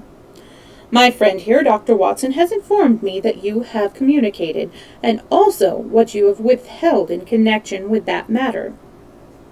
"What have I withheld?" she asked defiantly. "You have confessed that you asked Sir Charles to be at the gate at 10 o'clock. We know that that was the place and hour of his death. You have withheld what the connection is between these events." "There is no connection." "In that case, the coincidence must indeed be an extraordinary one, but I think that we shall succeed in establishing a connection after all. I wish to be perfectly frank with you, Mrs. Lyons. We regard this case as one of murder, and the evidence may implicate not only your friend Mr. Stapleton, but his wife as well." The lady sprang up from her chair. "His wife?" she cried. "The fact is no longer a secret. The person who has passed for his sister is really his wife." Mrs. Lyons had resumed her seat. Her hands were grasping the arms of her chair, and I saw that the pink nails had turned white with the pressure of her grip. "His wife," she said again. "His wife! He was not a married man." Sherlock Holmes shrugged his shoulders. "Prove it to me. Prove it to me. And if you can do so—" The fierce flash of his eyes said more than any words. "I have come prepared to do so," said Holmes, drawing several pages from his pocket. "Here is a photograph of the couple, taken in York 4 years ago. It is endorsed Mr. and Mrs. Vandeleur, but you will have no difficulty in recognizing him, and her also, if you know her by sight. Here are 3 written descriptions by trustworthy witnesses of Mr. and Mrs. Vandeleur, who at that time kept St. Oliver's private school. Read them, and see if you can doubt the identity of these people." She glanced at them, and then looked up at us with the set, rigid face of a desperate woman. "Mr. Holmes," she said, "this man had offered me marriage on condition that I could get a divorce from my husband. He has lied to me, the villain, in every conceivable way. Not one word of truth has he ever told me, and why? Why? I imagined that all was for my own sake, but now I see that I was never anything but a tool in his hands. Why should I preserve faith with him, who never kept any with me? Why should I try to shield him from the consequences of his own wicked acts? Ask me what you like, and there is nothing which I shall hold back. one thing I swear to you, and that is that when I wrote the letter I never dreamed of any harm to the old gentleman who had been my kindest friend."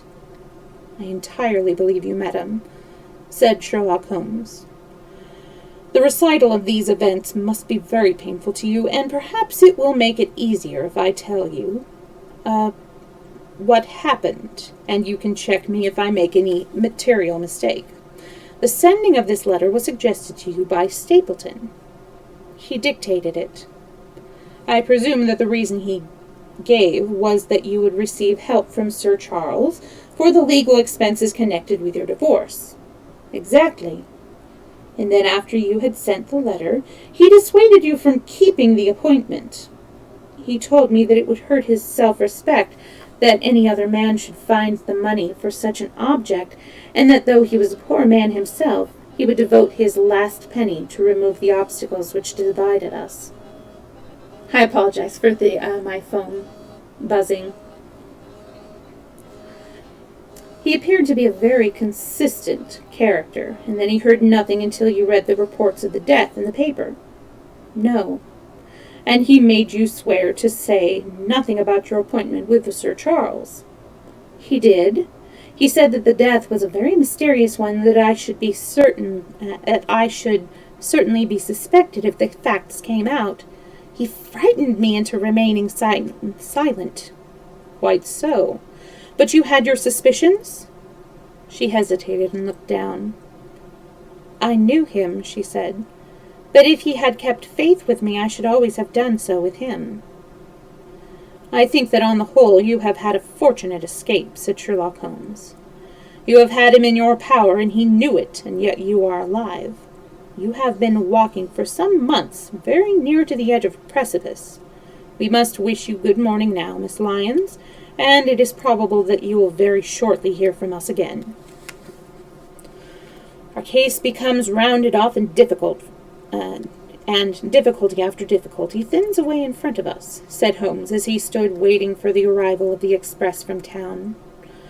"I shall soon be in the position of being able to put into a single connected narrative one of the most singular and sensational crimes of modern times. Students of criminology will remember the analogous,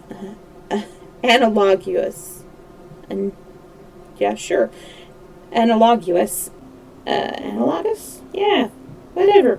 Words.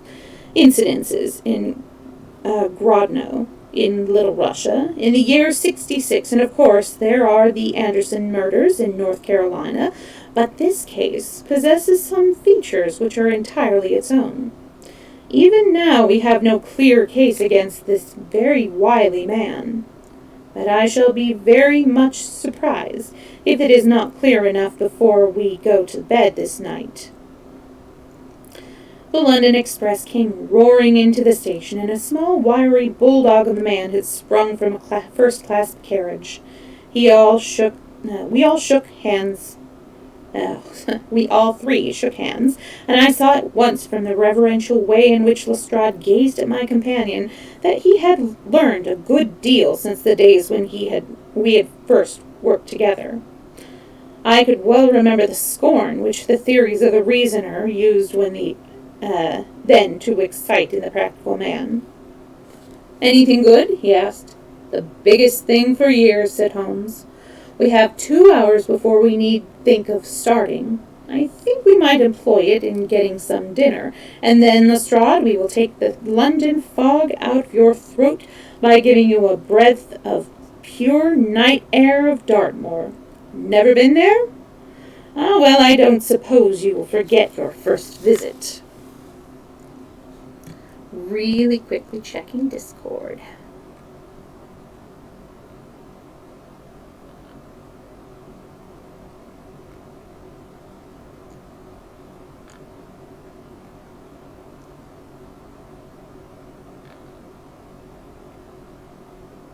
Yeah, there we go.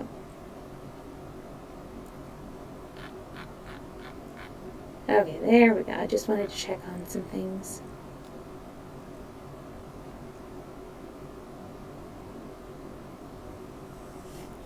All right. Chapter 14. The Hound of the Baskervilles. One of Sherlock Holmes' defects, if indeed one may call it a defect, was that he was exceedingly loath to communicate his full plans to any other person until the instant of their fulfillment. Partly it came, no doubt, from his own masterful nature, which loved to dominate and surprise those who were around him. Partly, also, from his professional caution, which urged him never to take any chances. The result, however, was very trying for those who were acting as his agents and assistants. I had often suffered under it, but never more so than during that long drive in the darkness. The great ordeal was in front of us. At last we were about to make our final effort, and yet Holmes had said nothing, and I could only surmise what his course of action would be. My nerves thrilled with anticipation when at last the cold wind upon our faces and the dark void spaces on either side of the narrow road told me that we were back upon the moor once again. Every stride of the horses and every turn of the wheels was taking us nearer to our supreme adventure. Our conversation was hampered by the presence of the driver of the hired wagonette, so that we were forced to talk of trivial matters when our nerves were tense with emotion and anticipation. It was a relief to me after that unnatural restraint when we last passed Franklin's house and knew that we were drawing near to the hall and to the scene of action. We did not drive up to the door, but got down near the gate of the avenue. The wagonette was paid off and ordered to return to Temple Combe forthwith, while we started to walk to Merripit House. "Are you armed, Lestrade?" The little detective smiled. "As long as I have my trousers, I have a hip pocket, and as long as I have my hip pocket, I have something in it." "Good. My friend and I are also ready for emergencies." "You're mighty close about this affair, Mr. Holmes. What's the game now?" "A waiting game." "My word, it does not seem a very cheerful place," said the detective with a shiver, glancing round him at the gloomy slopes of the hills and at the huge lake of fog which lay over the Grimpen Mire. "I see the lights of a house ahead of us." "That is Merripit House, and the end of our journey. I must request that you walk on tiptoe, and not to talk above a whisper." We moved cautiously along the track as if we were bound for the house, but Holmes halted us when we were about 200 yards from it. "This will do," said he. "These rocks upon the right make an admirable scene." "We are to wait here?" "Yes, we shall make our little ambush here. Get into this hollow, Lestrade. You have been inside the house, have you not, Watson? Can you tell the position of the rooms? What are those latticed windows at this end?" "I think they are the kitchen windows." "And the one beyond, which shines so brightly?" "That is certainly the dining room." "The blinds are up. You know the lie of the land best. Creep forward quietly and see what they are doing. But for heaven's sake, don't let them know that they are watched." I tiptoed down the path and stooped behind the low wall which surrounded the stunted orchard. Creeping in its shadow, I reached a point whence I could look straight through the uncurtained window. There were only two men in the room, Sir Henry and Stapleton. They sat with their profiles towards me on either side of the round table. Both of them were smoking cigars, and coffee and wine were in front of them. Stapleton was talking with animation, but the baronet looked pale and distrait. Perhaps the thought of that lonely walk across the ill-omened moor was weighing heavily upon his mind. As I watched them, Stapleton rose and left the room, while Sir Henry filled his glass again and leaned back in his chair, puffing at his cigar. I heard the creak of a door, and the crisp sound of boots upon the gravel. The steps passed along the path on the other side of the wall under which I crouched. Looking over, I saw the naturalist pause at the door of an outhouse in the corner of the orchard. A key turned in a lock, and he passed in there. As he passed in, there was a curious scuffling noise from within. He was only a minute or so inside, and then I heard the key turn once more, and he passed me and re-entered the house. I saw him rejoin his guest, and I crept quietly back to where my companions were waiting to tell them what I had seen. "You say, Watson, that the lady is not there?" Holmes asked, when I had finished my report. "No." "Where can she be, then, since there is no light in any other room except the kitchen?" "I cannot think where she is." "I have said that over the great Grimpen Mire there hung a dense white fog. It was drifting slowly in our direction and banked itself up like a wall on that side of us, low but thick and well-defined. The moon shone on it, and it looked like a great shimmering ice field, with the heads of the distant tors as rocks borne upon its surface. Holmes' face was turned towards it, and he muttered impatiently as he watched its sluggish drift. "It's moving towards us, Watson." "Is that serious?" "Very serious indeed. The one thing upon earth which could have disarranged my plans." "He can't be very long now. It is already 10 o'clock. My success and even his life may depend on his coming out before the fog is over the path."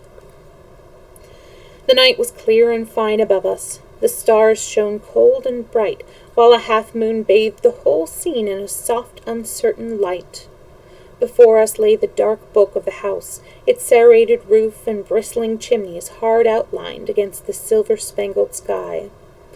Broad bars of golden light from the lower windows stretched across the orchard and the moor. One of them was suddenly shut off. The servants had left the kitchen. There only remained the lamp in the dining-room, where the two men, the murderous host and the unconscious guest, still chatted over their cigars. Every minute that white, woolly plain, which covered only half of the moor, was drifting closer and closer in the house. Already the first thin wisps of it were curling across the golden square of the lighted window. The farther wall of the orchard was already invisible, and the trees were standing out of a swirl of white vapor. As we watched it, the fog wreaths came crawling round both corners of the house and rolled slowly into one dense bank, on which the upper floor and the roof floated like a strange ship upon a shadowy sea. Holmes struck his head passionately upon the rock in front of us, and stamped his hand, not his head, and stamped his feet in his impatience. "If he isn't out in a quarter of an hour, the path will be covered. In half an hour we won't be able to see our hands in front of us." "Shall we move farther back upon higher ground?" "Yes, I think it would be as well." So as the fog bank flowed onwards, we fell back before it until we were half a mile from the house, and still that dense white sea, with the moon silvering its upper edge, crept slowly and inexorably on. "We are going too far," said Holmes. "We dare not take the chance of his being overtaken before he can reach us. At all costs we must hold our ground where we are." He dropped on his knees and clapped his ear to the ground. "Thank heavens, I think I can hear him coming." A sound of quick steps broke the silence of the moor. Crouching among the stones, we stared intently at the silver-tipped bank in front of us. The steps grew louder, and through the fog, as through a curtain, there stepped the man whom we were awaiting. He looked round him in surprise as he emerged into the path, clear starlit night. Then he came swiftly along the path, passed close to where we lie, and went up onto the long slope behind us. As he walked, he glanced continually over his shoulder like a man who was ill at ease. "Hist!" cried Holmes, and I heard the sharp click of a cocking pistol. "Look out, it's coming!" There was a thin, crisp, continual patter from somewhere in the heart of that crawling bank. The cloud was within 50 yards of where we lay, and we glared at it, all three uncertain what horrors were about to break from the heart of it. I was at Holmes' elbow when I glanced for an instant at his face. It was pale and exultant, his eyes shining brightly in the moonlight. But suddenly they started forward in a rigid, fixed stare, and his lips parted in amazement. At the same instant Lestrade gave a yell of terror and threw himself face downward upon the ground. I sprang to my feet, my inert hand grasping my pistol, my mind paralyzed by the dreadful shape which had sprung out upon us from the shadows of the fog. A hound it was, an enormous coal-black hound, but not such a hound as mortal eyes have ever seen. Fire burst from its open mouth, its eyes glowed with a smoldering glare, its muzzle and hackles and dewlap were outlined in flickering flame. Never in the delirious dream of a disordered brain could anything more savage, more appalling, more hellish be conceived than that dark form and savage face which broke upon us out of the wall of fog.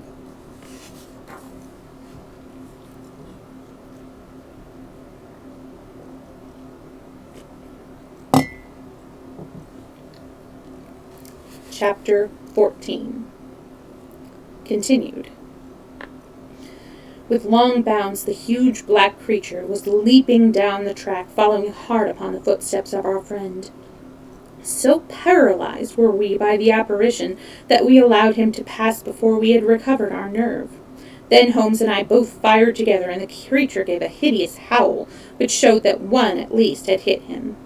He did not pause, however, but bounded onwards. Far away on the path we saw Sir Henry looking back, his face white in the moonlight, his hands raised in horror, glaring helplessly at the frightful thing which was hunting him down. But that cry of pain from the hound had blown all of our fears to the winds. If he was vulnerable, he was mortal, and if we could wound him, we could kill him. Never have I seen a man run as Holmes ran that night.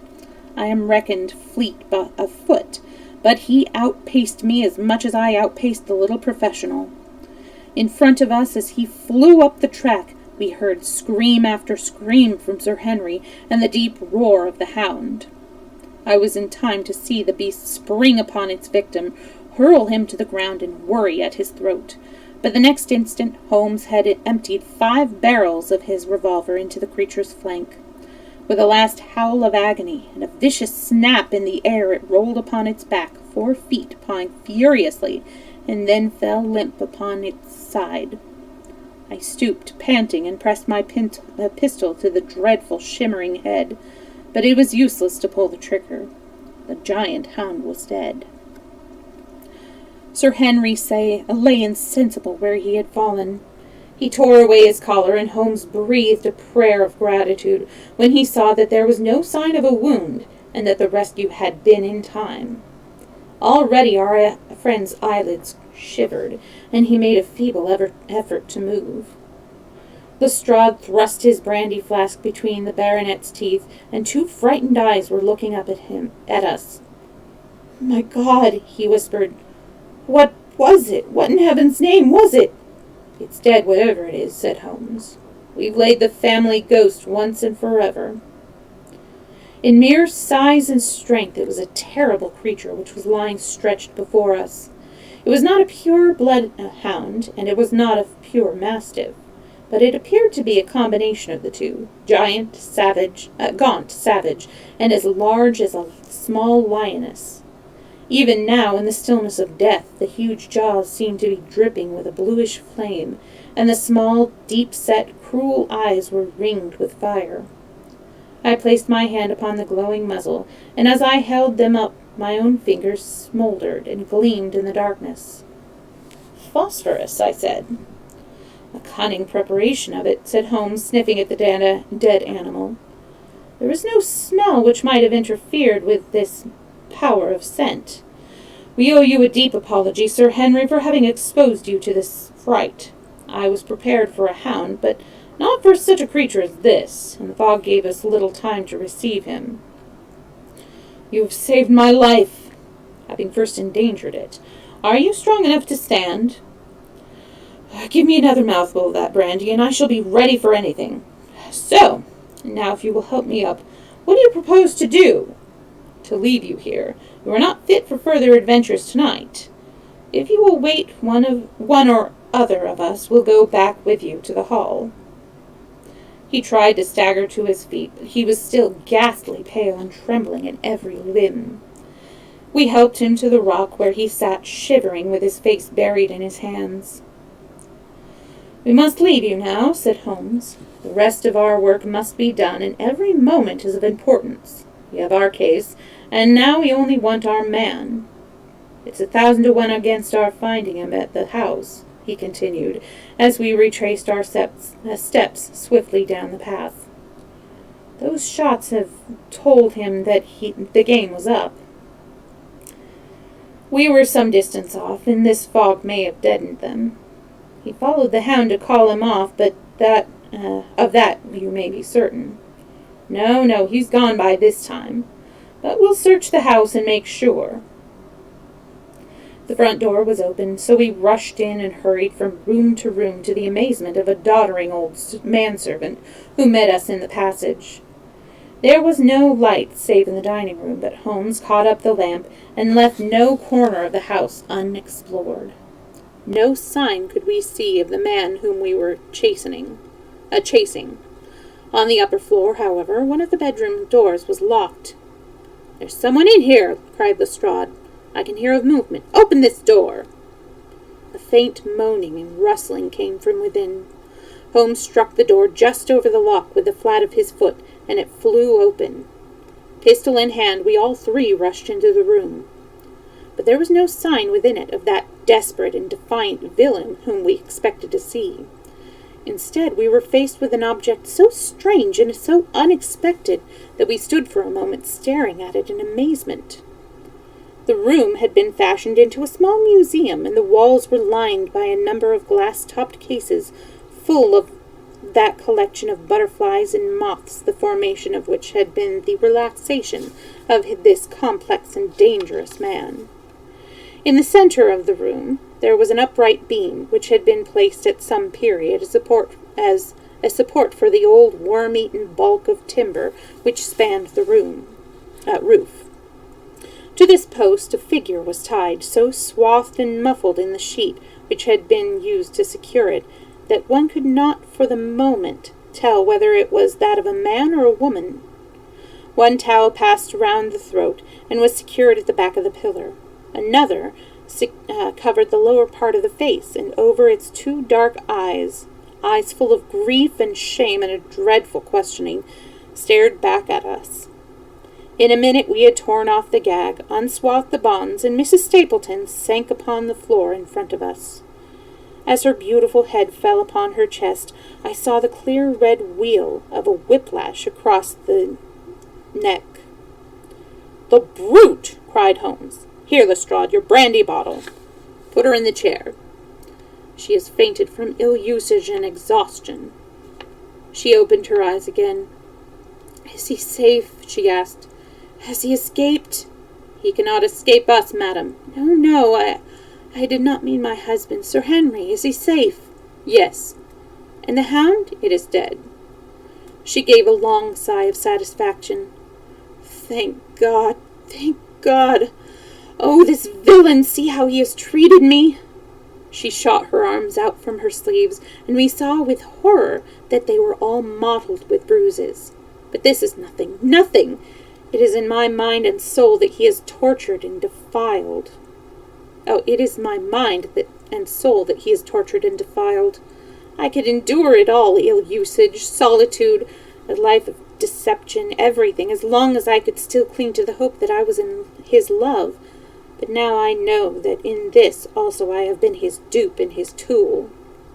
She broke into passionate sobbing as she spoke.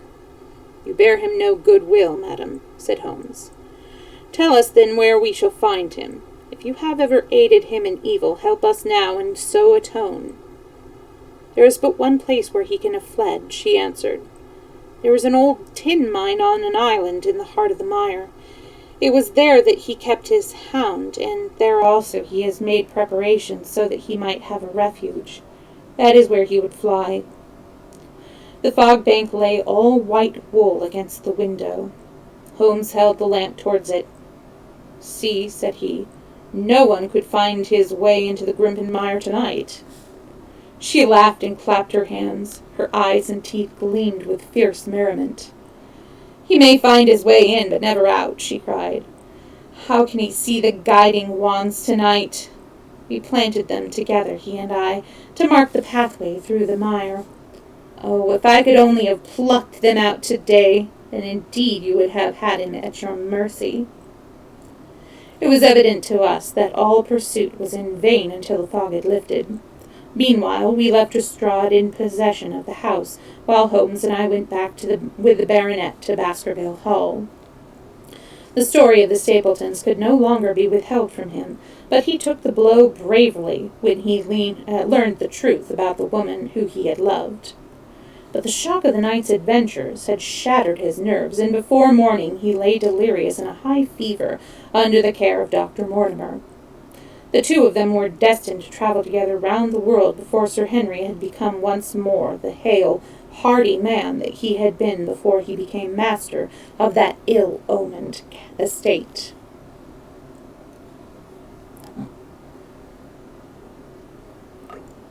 And now I come rapidly to the conclusion of this singular narrative, in which I have tried to make the reader share those dark fears and vague surmises which clouded our lives so long and ended in so tragic a manner.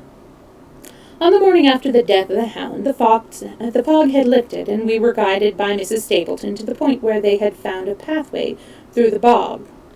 It helped us to realize the horror of this woman's life when we saw the eagerness and joy with which she laid us on her husband's track.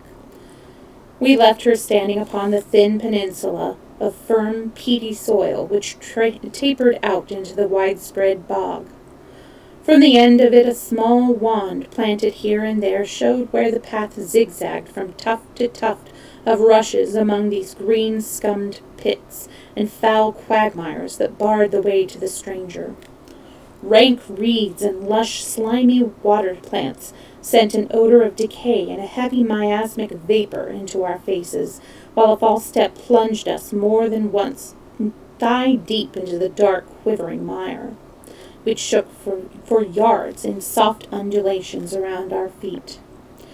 Its tenacious grip plucked at our heels as we walked, and when we sank into it, it was as if some malignant hand were tugging us down into those obscene depths, so grim and purposeful was the clutch in which it held us. Once only we saw a trace that someone had passed that perilous way before us. From amid a tuft of cotton grass which bore it up out of the slime, some dark thing was projecting.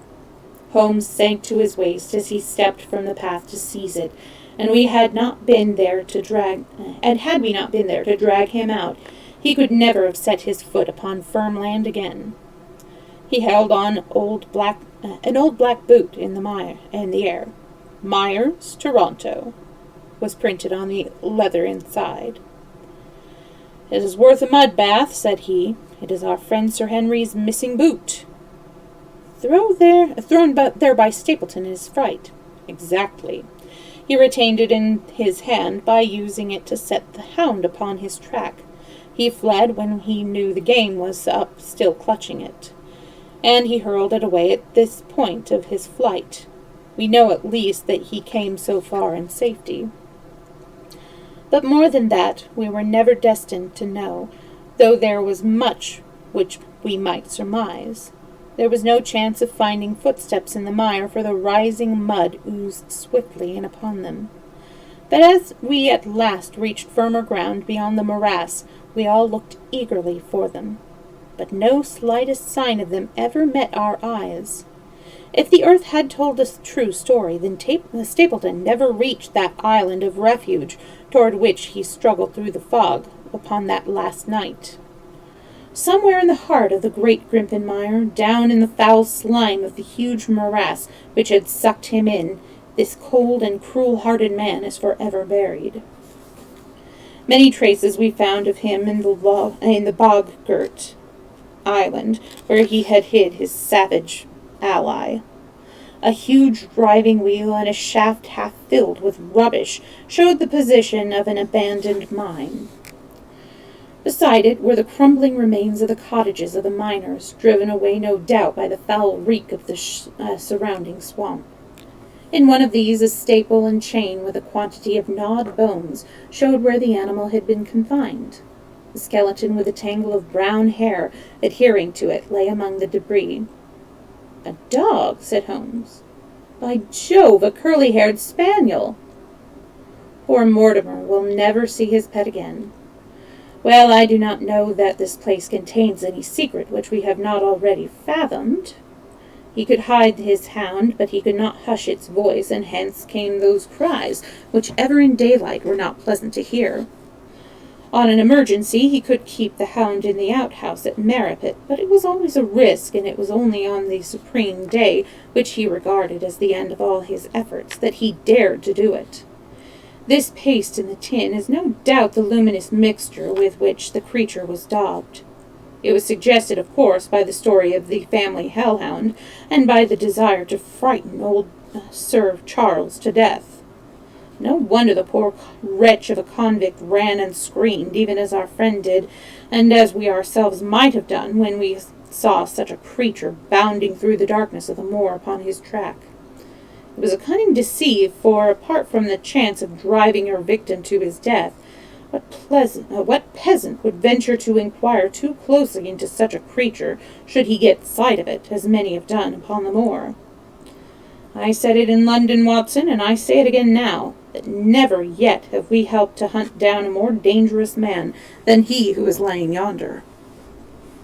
He swept his long arm toward the huge mottled expanse of green splotched bog, which stretched away until it emerged into the russet slopes of the moor.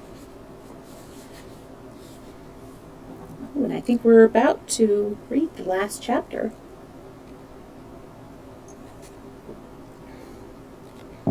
Chapter 15, A Retrospection. It was the end of November, and Holmes and I sat upon a raw and foggy night on either side of the blazing fire in our sitting room in Baker Street. My friend was in excellent spirit over the success which had attended a succession of difficult and important cases, so that I was able to induce him to discuss the details of the Baskerville mystery. I had waited patiently for the opportunity, for I was aware that he would never permit cases to overlap, and that his clear and logical mind would not be drawn from its present work to dwell upon the memories of the past. Sir Henry and Dr. Mortimer were, however, in London, on their way to that long voyage which had been recommended for the restoration of his shattered nerves. They had called upon us that very afternoon, so that it was natural that the subject should come up for discussion. The whole course of events, said Holmes, from the point of view of the man who called himself Stapleton, was simple and direct, although to us, who had no means in the beginning of knowing the motives of his actions, and could only learn part of the facts, it all appeared exceedingly complex. I have had the advantage of 2 conversations with Mrs. Stapleton, and the case has now been so entirely cleared up that I am not aware that there is anything which has remained a secret to us. You will find a few notes upon the matter under the heading B in my indexed list of cases. Perhaps you would kindly give me a sketch of the course of events from memory.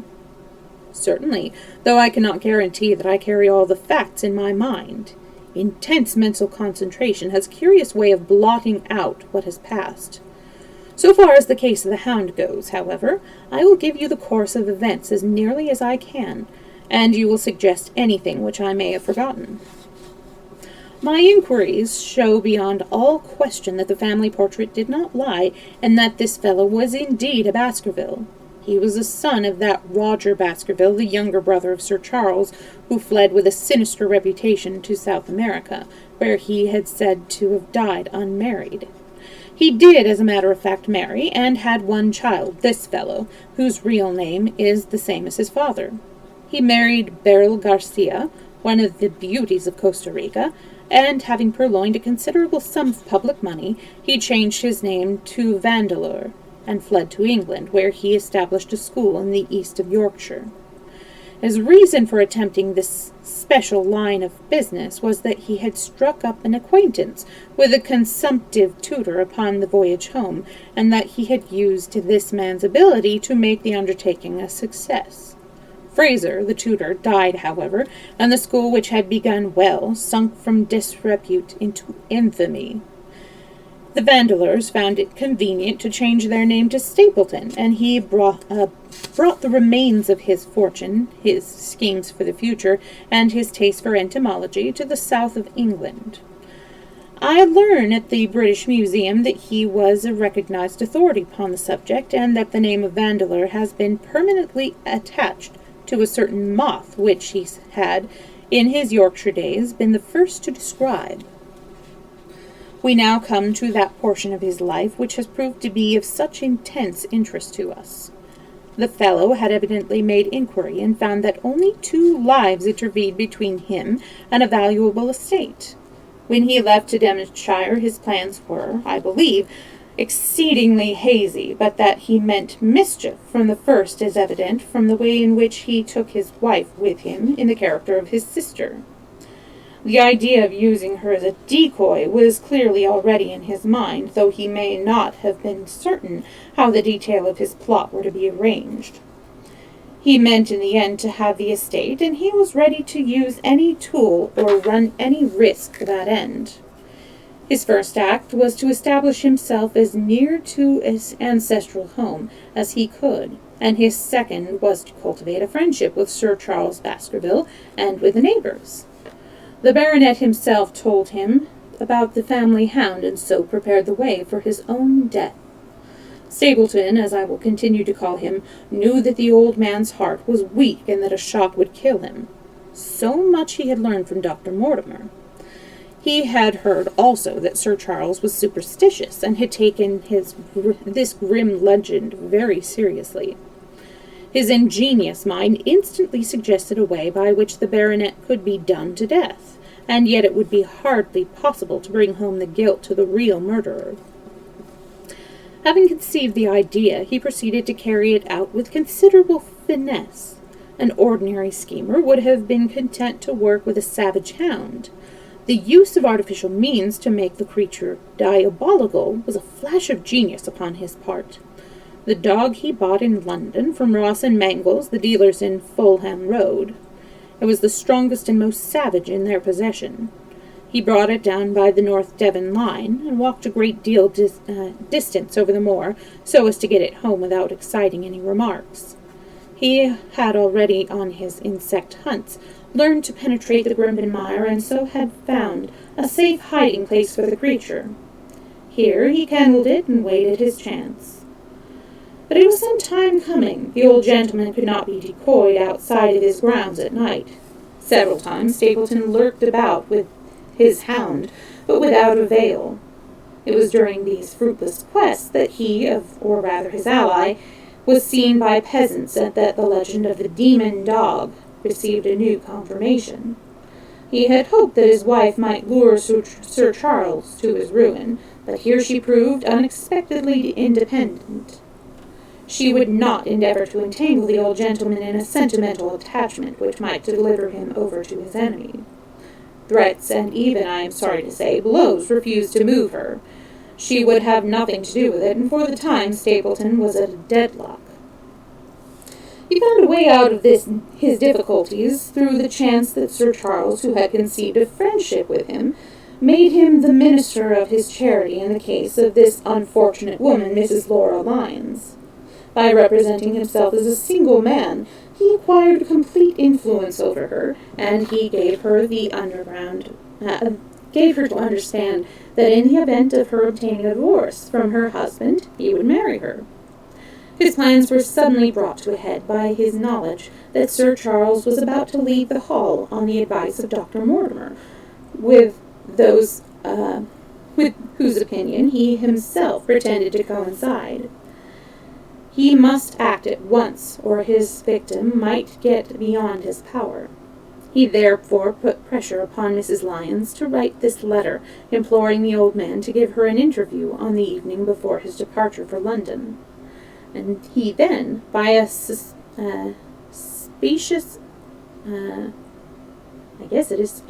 argument, prevented her from going. And so had the chance for which he had waited. Sorry about that stumble. Driving back in the evening from Coombe Tracy, he was in time to get his hound to treat it with his infernal paint, and to bring the beast round to the gate, at which he had reason to expect that he would find the old gentleman waiting. The dog, incited by its master, sprang over the wicket gate, and pursued the unfortunate baronet, who fled screaming down the yew alley. In that gloomy tunnel it must have indeed been a dreadful sight to see that huge black creature with its flaming jaws and blazing eyes bounding after its victim. He fell dead at the end of the alley from heart disease and terror. The hound had kept upon the grassy border, while the baronet had run down the path, so that no trace but the man's was visible. On seeing him lying still, the creature had probably approached to sniff at him, but finding him dead had turned away again. It was then that it left the print, which was actually observed by Dr. Mortimer. The hound was called off and hurried away in its lair in the Grimpen mire, and a mystery was left which puzzled the authorities, alarmed the countryside, and finally brought the case within the scope of our investigation. So much for the death of Sir Charles Baskerville. You perceive the devilish cunning of it, for really it would be almost impossible to make a case against the real murderer. His only accomplice was one who could never give him away, and the grotesque, inconceivable nature of the device only served to make it more effective. Both of the women concerned in the case, Mrs. Stapleton and Mrs. Laura Lyons, were left with a strong suspicion against Stapleton. Mrs. Stapleton knew that he had designs upon the old man, and also of the existence of the hound.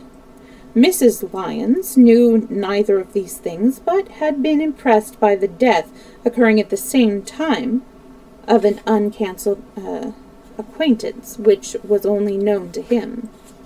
However, both of them were under his influence, and he had nothing to fear from them. The first half of this task was successfully accomplished, but the more difficult still remained. It is possible that Stapleton did not know of the existence of an heir in Canada. In any case, he would very soon learn it from his friend Dr. Mortimer, and he was told by the latter all details about the arrival of Henry Baskerville. Stapleton's first idea was that this young stranger from Canada might possibly be done to death in London without coming down to Devonshire at all. He distrusted his wife ever since she had refused to help him in laying a trap for the old man. And he dared not leave her long out of his sight for fear he should lose his influence over her. It was for this reason that he took her to London with him. They lodged, I find, at the Mexborough Private Hotel in Craven Street, which was actually one of those called upon by my agent in search of evidence. Here he kept his wife imprisoned in her room, while he, disguised in a beard, followed Dr. Mortimer to Baker Street, and afterwards to the station and to the Northumberland Hotel.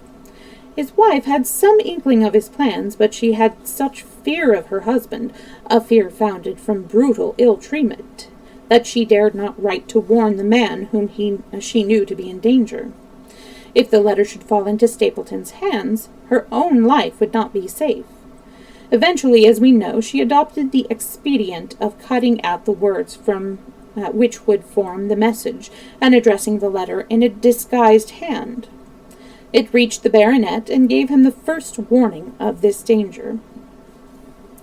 It was very essential for Stapleton to get some article of Sir Henry's attire, so that, in case he had driven to use the dog, he might always have the means of setting him upon his track. With characteristic promptness and audacity, he set about this at once, and we cannot doubt that the boots of chambermaid of the hotel was well bribed to help him in his design. I guess boots is a position in the hotel. Interesting. By chance, however, the first boot which was procured for him was a new one, and, therefore, useless for his purpose. He then had it returned and obtained another most instructive incident, since it proved conclusively to my mind that we were dealing with a real hound, as no other supposition could explain his anxiety to obtain an old boot, and this indifference to a new one. The more outre and grotesque an incident is, the more carefully it deserves to be examined, and the very point which appears to complicate a case is, when duly considered, scientifically handled, the one which is most likely to elucidate it. Then we had the visit from our friends next morning, shadowed always by Stapleton in the cab. From his knowledge of our rooms and of my appearance, as well as from his general conduct, I am inclined to think that Stapleton's career of crime has been by no means limited to this single Baskerville affair. It is suggestive that during the last 3 years there have been 4 considerable burglaries in the West Country, for none of which was any criminal ever arrested. The last of these, at Folkestone Court in May, was remarkable for the cold-blooded pistoling of the pages who surprised the masked and solitary burglar. I cannot doubt that Stapleton recruited his waning resources in this fashion, and that for years he has been a desperate and dangerous man. We had an example of his readiness of resource that morning when he got away from us so successfully, and also of his audacity in sending back my own name to me through the cabman. From that moment he understood that I had taken over the case in London, and that therefore there was no chance for him there. He returned to Dartmoor and awaited the arrival of the baronet. "One moment," said I. "You have no doubt described the sequence of events correctly, but there is one point which you have left unexplained. What became of the hound when its master was in London?" "I have given some attention to this matter, and it is undoubtedly of importance. There can be no question that Stapleton had a confidant, though it is unlikely that he ever placed himself in his power by sharing all his plans with him. There was an old manservant at Merripit House, whose name was Anthony. His connection with the Stapletons can be traced for several years, as far back as the schoolmastering days, so that he must have been aware that his master and mistress were really husband and wife. This man has disappeared and has escaped from the country. It is suggestive that Anthony is not a common name in England, while Antonio...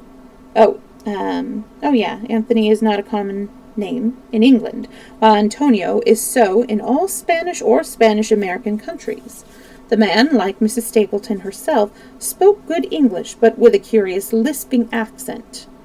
I have myself seen this old man cross the Grimpen Mire by the path which Stapleton had marked out.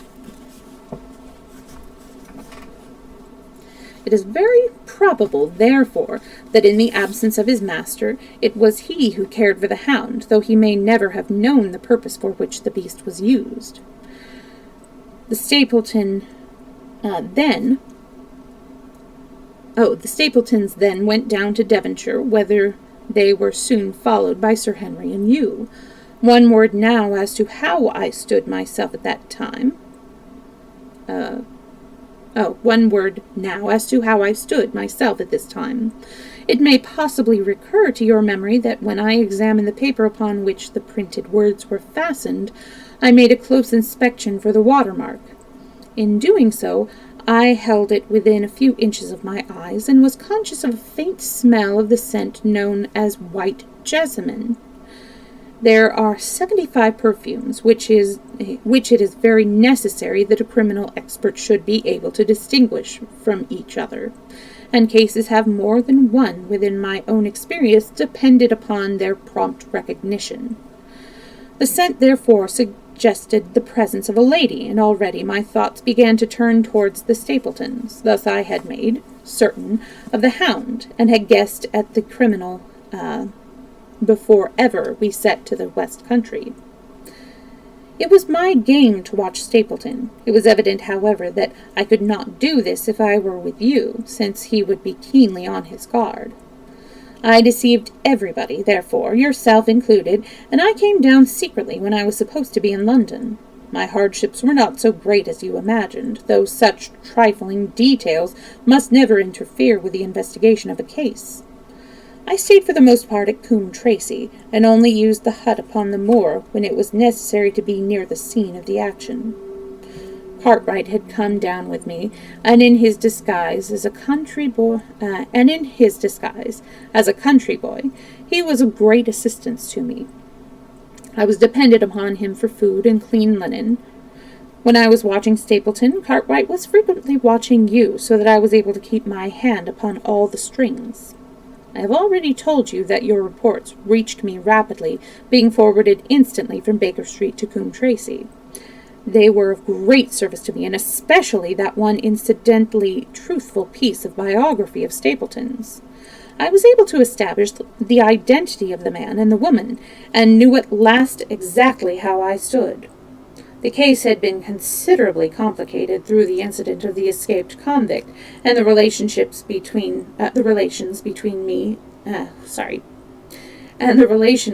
him and the Barrymores.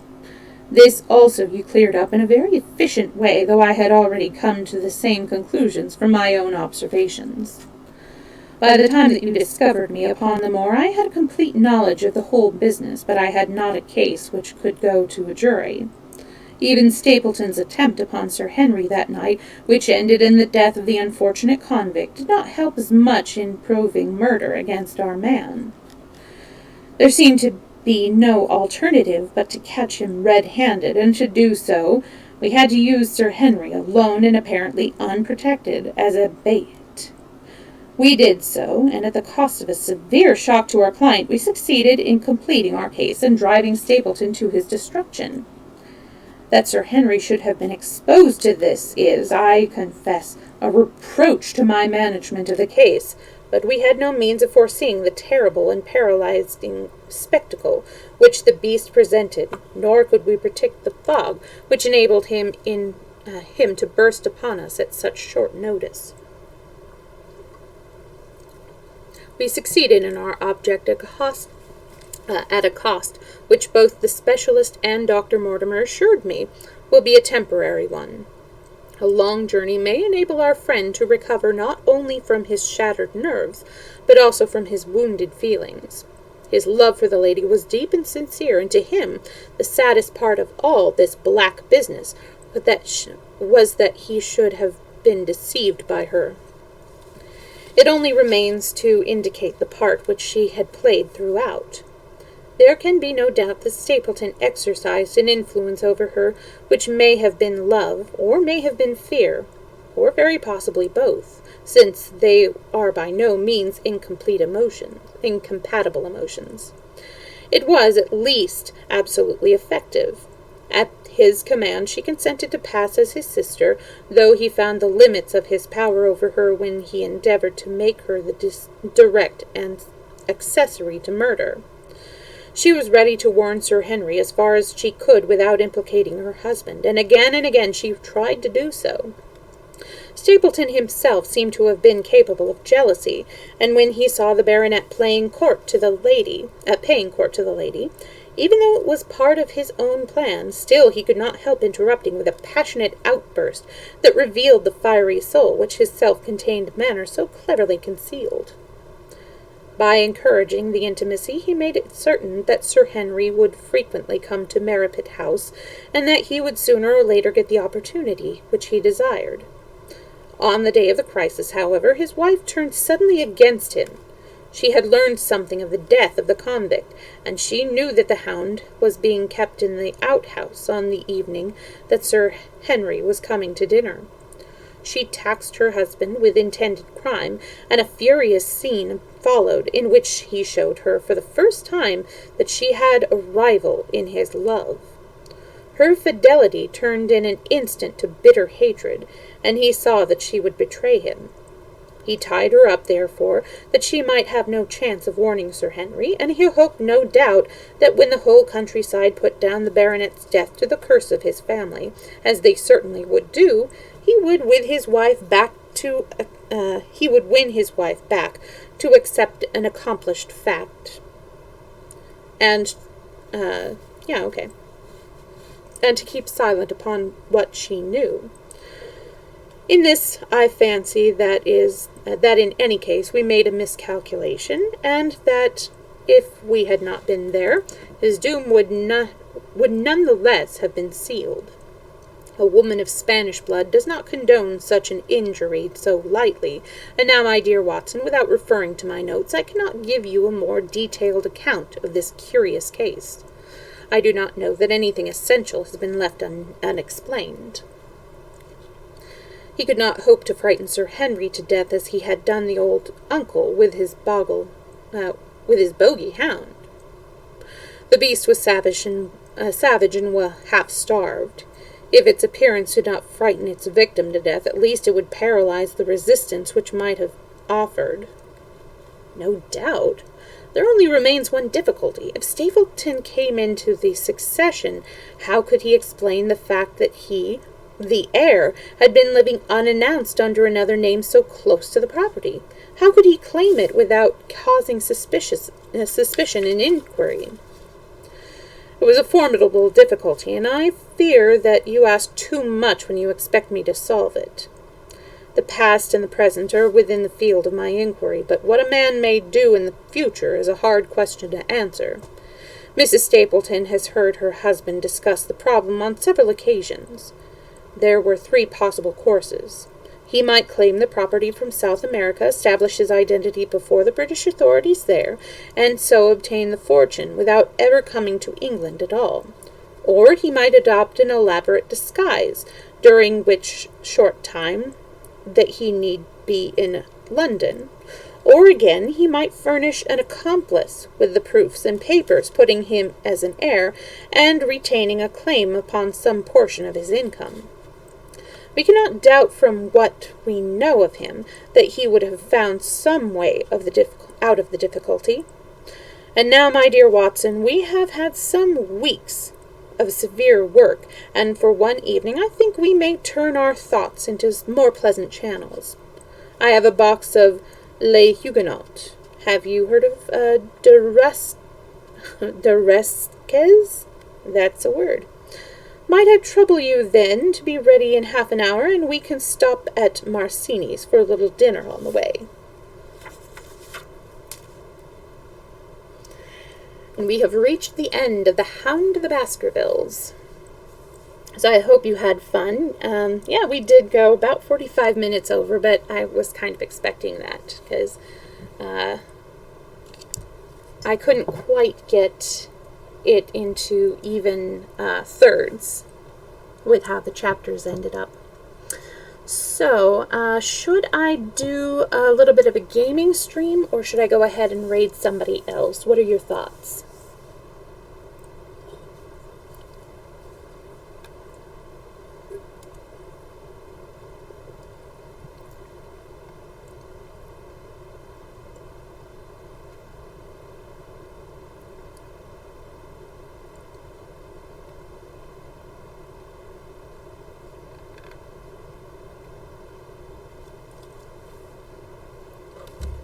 For a gaming stream, I could do, like, any number of things. I could do some more. I've been...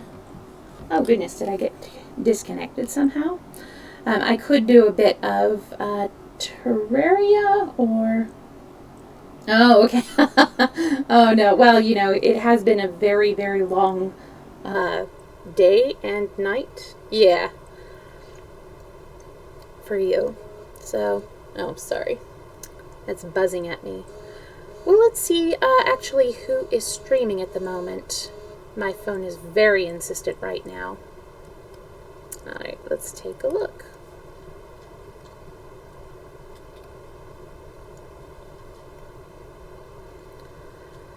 Let's see.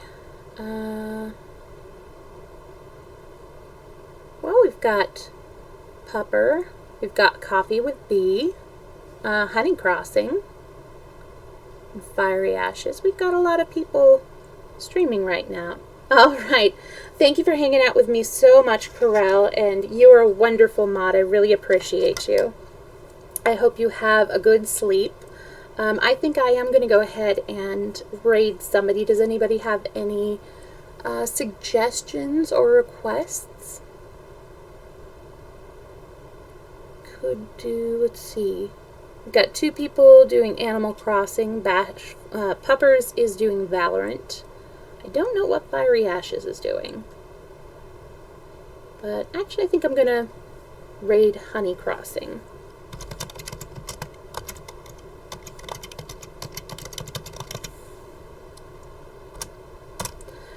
Thank you once again for hanging out with me, for listening. In 24 hours, I will be putting this up on YouTube.